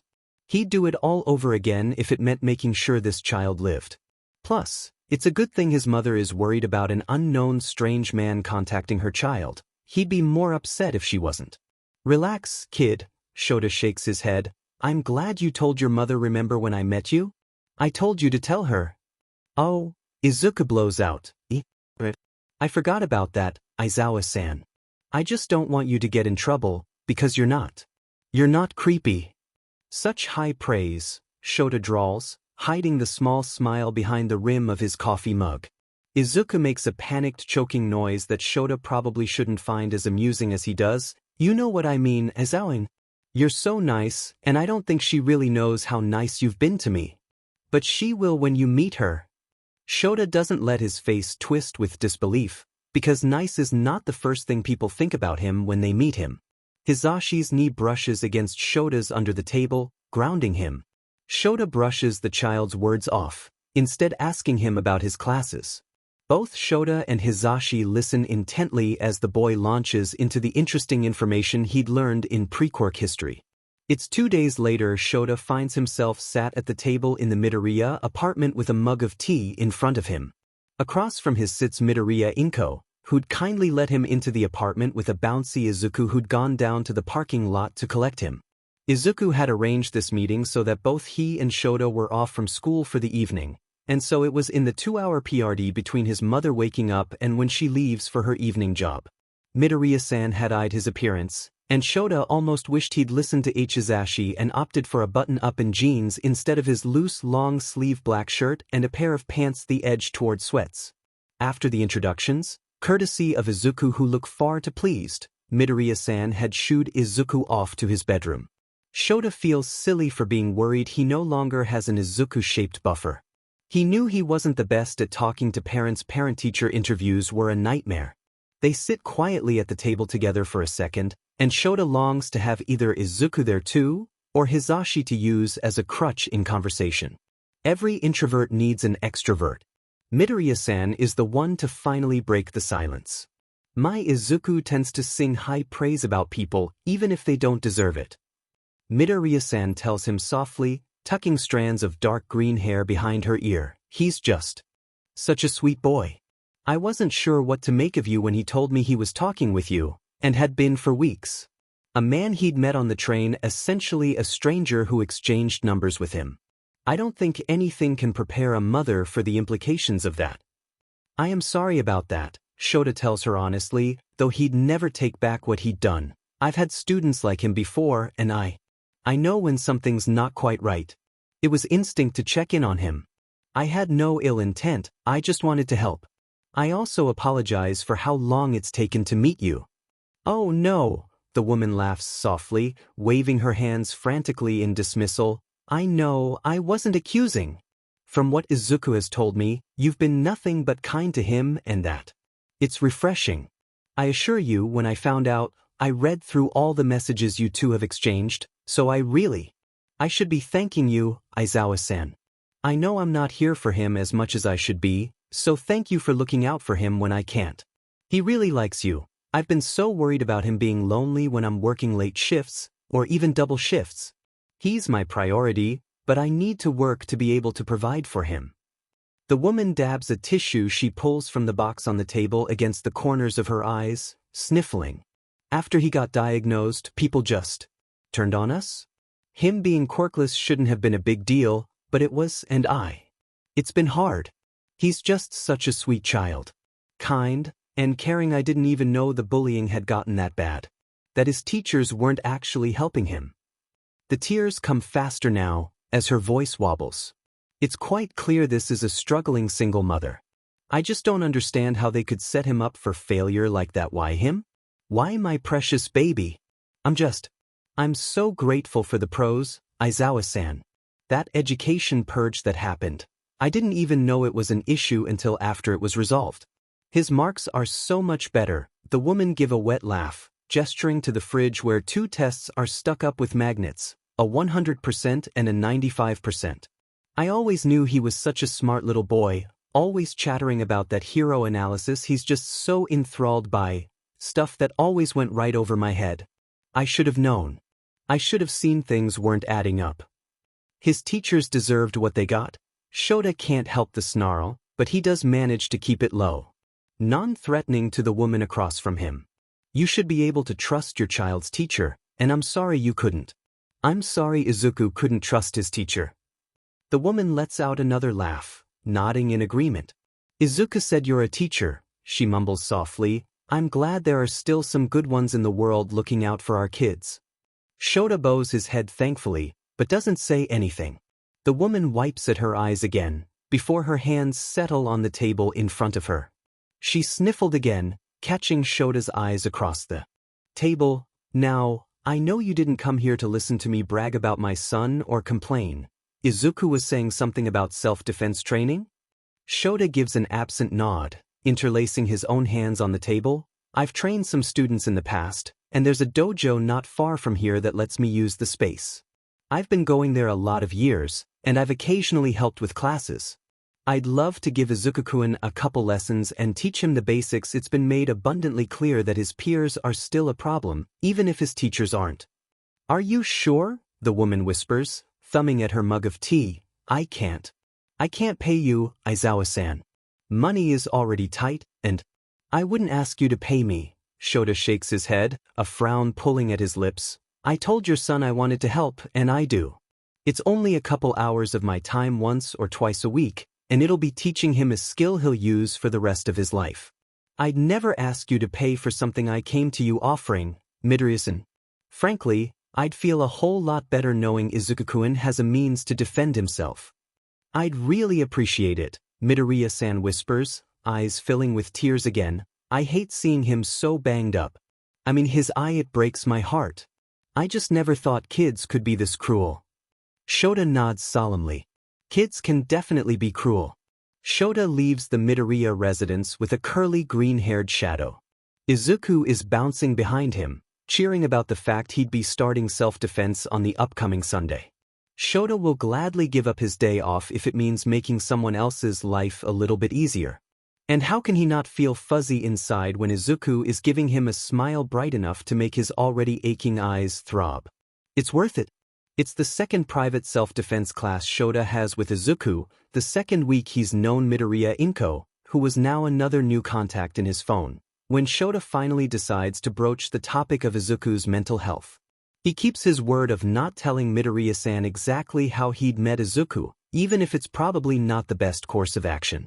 Shota still doesn't think the boy is a danger to himself. He hasn't even seen a glimpse of the Izuku he'd first encountered, and he doesn't want to break the trust he'd built up. But, that said, he has intentions of informing Izuku's therapist when Inko and Izuku settle on one. He'd known since the night he met the boy that getting Izuku help from an actual licensed professional was non-negotiable. Izuku had been mistreated, abused, and bullied by peers and adults in his life. If anything, the kid needed a safe space to vent. So he'd walked the boy home and managed to run into a very tired Inko. Inko had ushered Izuku up into the apartment to finish up his homework that would be due the following day, and then had agreed to talk with Shota. Shota had softly mentioned the fact he'd noticed some things about the boy that were a bit worrying to Midoriya-san. Things he'd report to counselors at school if he noticed it on any of his students. Midoriya-san had cried, bawled, and sobbed, and Shota was at a loss. Comfort had always been Hisashi's thing, but he'd offered her a hug that she gladly accepted. The Midoriya seemed to get comfortable around people very quickly, and continued on when he knew she was focused again. He'd talked her through the therapists he'd found, and even showed her therapy programs for children with less than ideal quirks, having checked twice to make sure that it was quirkless friendly, and even scoped the place out himself before even mentioning it. These were the ones that offered free counseling to children in need. He did not mention the fact that it was the place he nudged youngsters he found on patrol who were heading down the wrong paths in life towards. Shota encountered a lot of kids down on their luck, turning to villainy and gangs as a means to live. He sees a lot of how shitty the world is on patrol.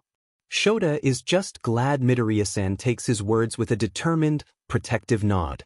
He'd expected to be brushed off like when he mentions these sorts of things to the parents of his students. Instead, she's grateful, eyes watering in appreciation as he explains the programs to her. When he's finished, she hugs him again and he can just hug her back as she cries. All that mattered was that Izuku was getting some legit help. As it turns out, Izuku is a fast learner. They decide on self-defense training every Sunday. Shota teaches him how to defend himself, and after the boy has that down pat, Shota may even teach him how to properly fight. He's just preparing the boy for the future, he tells himself. Self-defense is good, but fighting technique is also useful.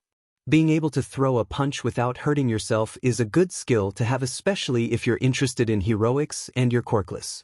There's no doubt that Izuku will be faced off against strong, both physically as well as a quirk, competitors. He teaches the kid how to throw a punch, how to kick without hurting himself.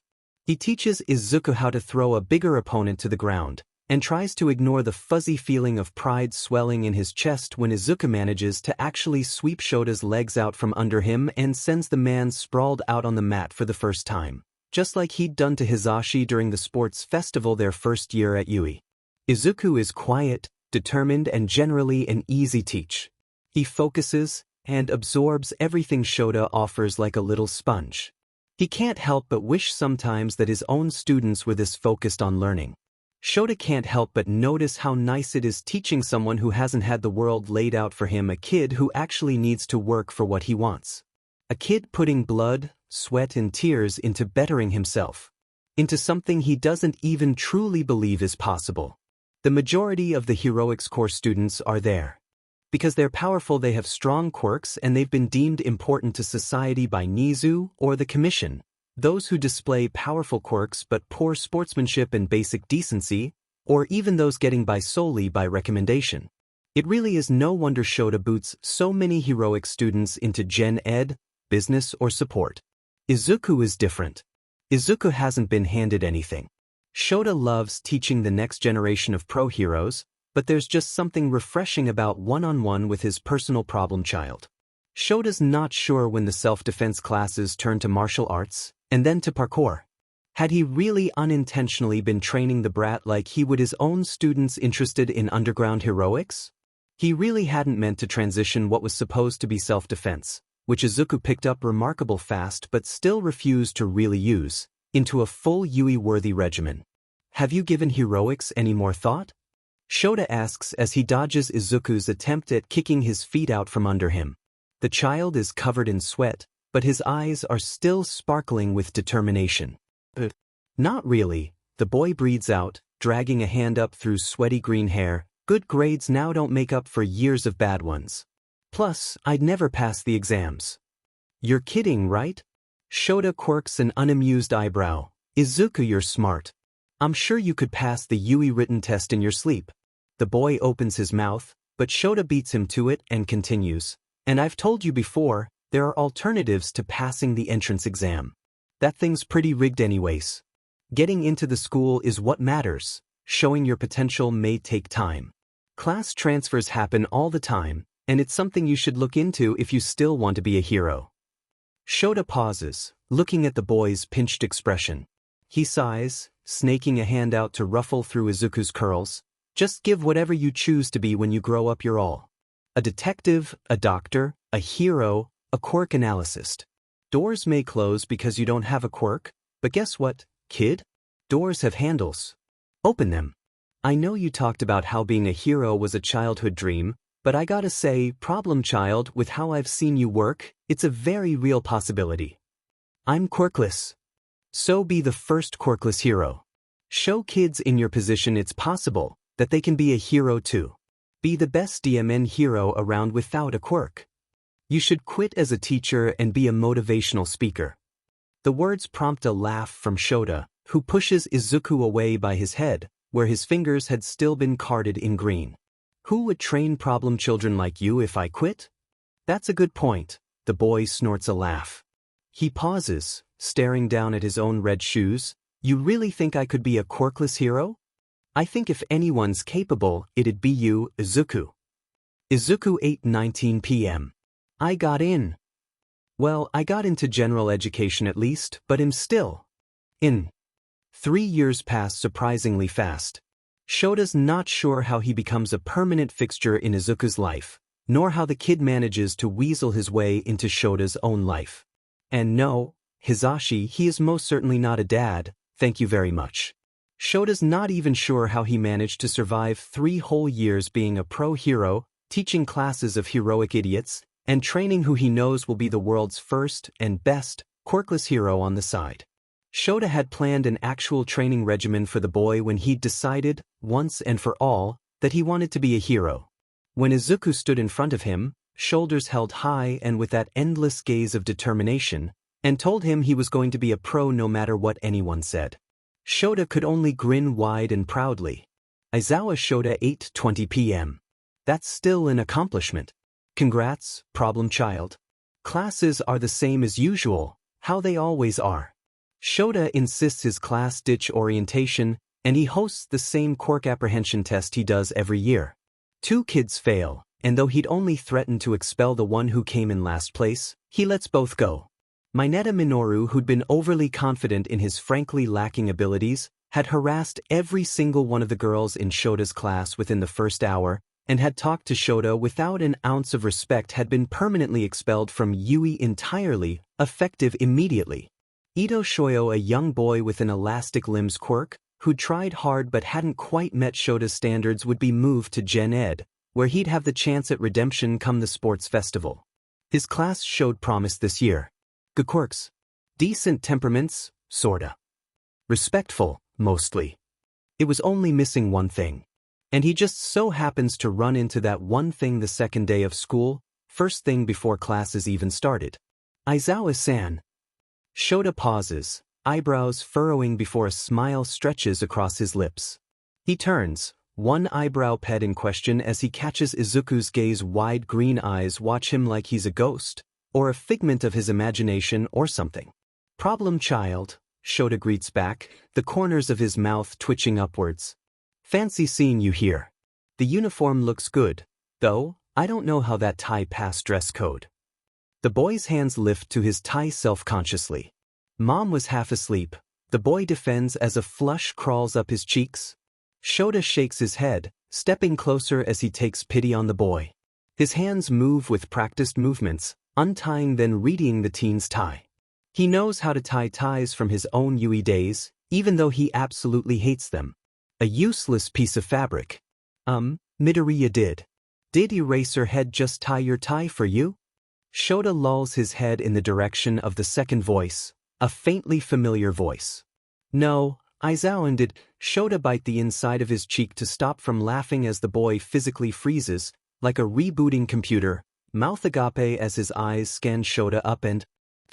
Why your Eraserhead? Last time I checked, Shota drawls, hiding the bottom half of his face in his capture weapon. The man's eyes flick to the side, squinting at Izuku's friend. Purple hair, purple eyes, and that familiar voice. Shinso, Shota greets, good to see you again. Wait, you know him? Izuku bursts, swirling to glare at Shinso. Oh no you don't, do not turn this around on me, Midoriya. He just tied your tie. Shinso fires back, looking just as confused as the problem child. I met him in middle school once, when all those teachers were getting fired. What's your excuse? Well, Izuku flounders for a second before he's whipping around to face Shota again. Hang on, you were a part of the education purge? I may have been a part of that, yes. Aizawa-san. Izuku glares, but Shota just stares back unbothered. You told me you were a teacher. I am a teacher. Shota gestures half-heartedly to the school hallway they're standing in. You're a pro hero. Yeah, that too. Wait. Shinso glances between them, eyes wide as they settle accusingly on Izuku. You told me yesterday Eraserhead was your favorite hero because he fights quirkless most of the time. You mean to tell me you didn't know he... Shinso jerks a thumb in Shota's direction. Was he Eraserhead? No. Izuku frantically shakes his head. He's just I did not know.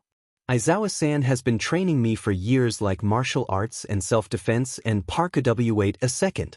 You've been training me to be an underground hero this whole time. In my defense, it did start out as purely self-defense, Shota shrugs. You're a quick learner, and I knew you were capable of amazing things from the beginning. You flew through all the self-defense lessons. Hang on, I'm jealous. Shinso pps an eyebrow, turning to Izuku. You've been training with Eraserhead, that gives you an edge on me.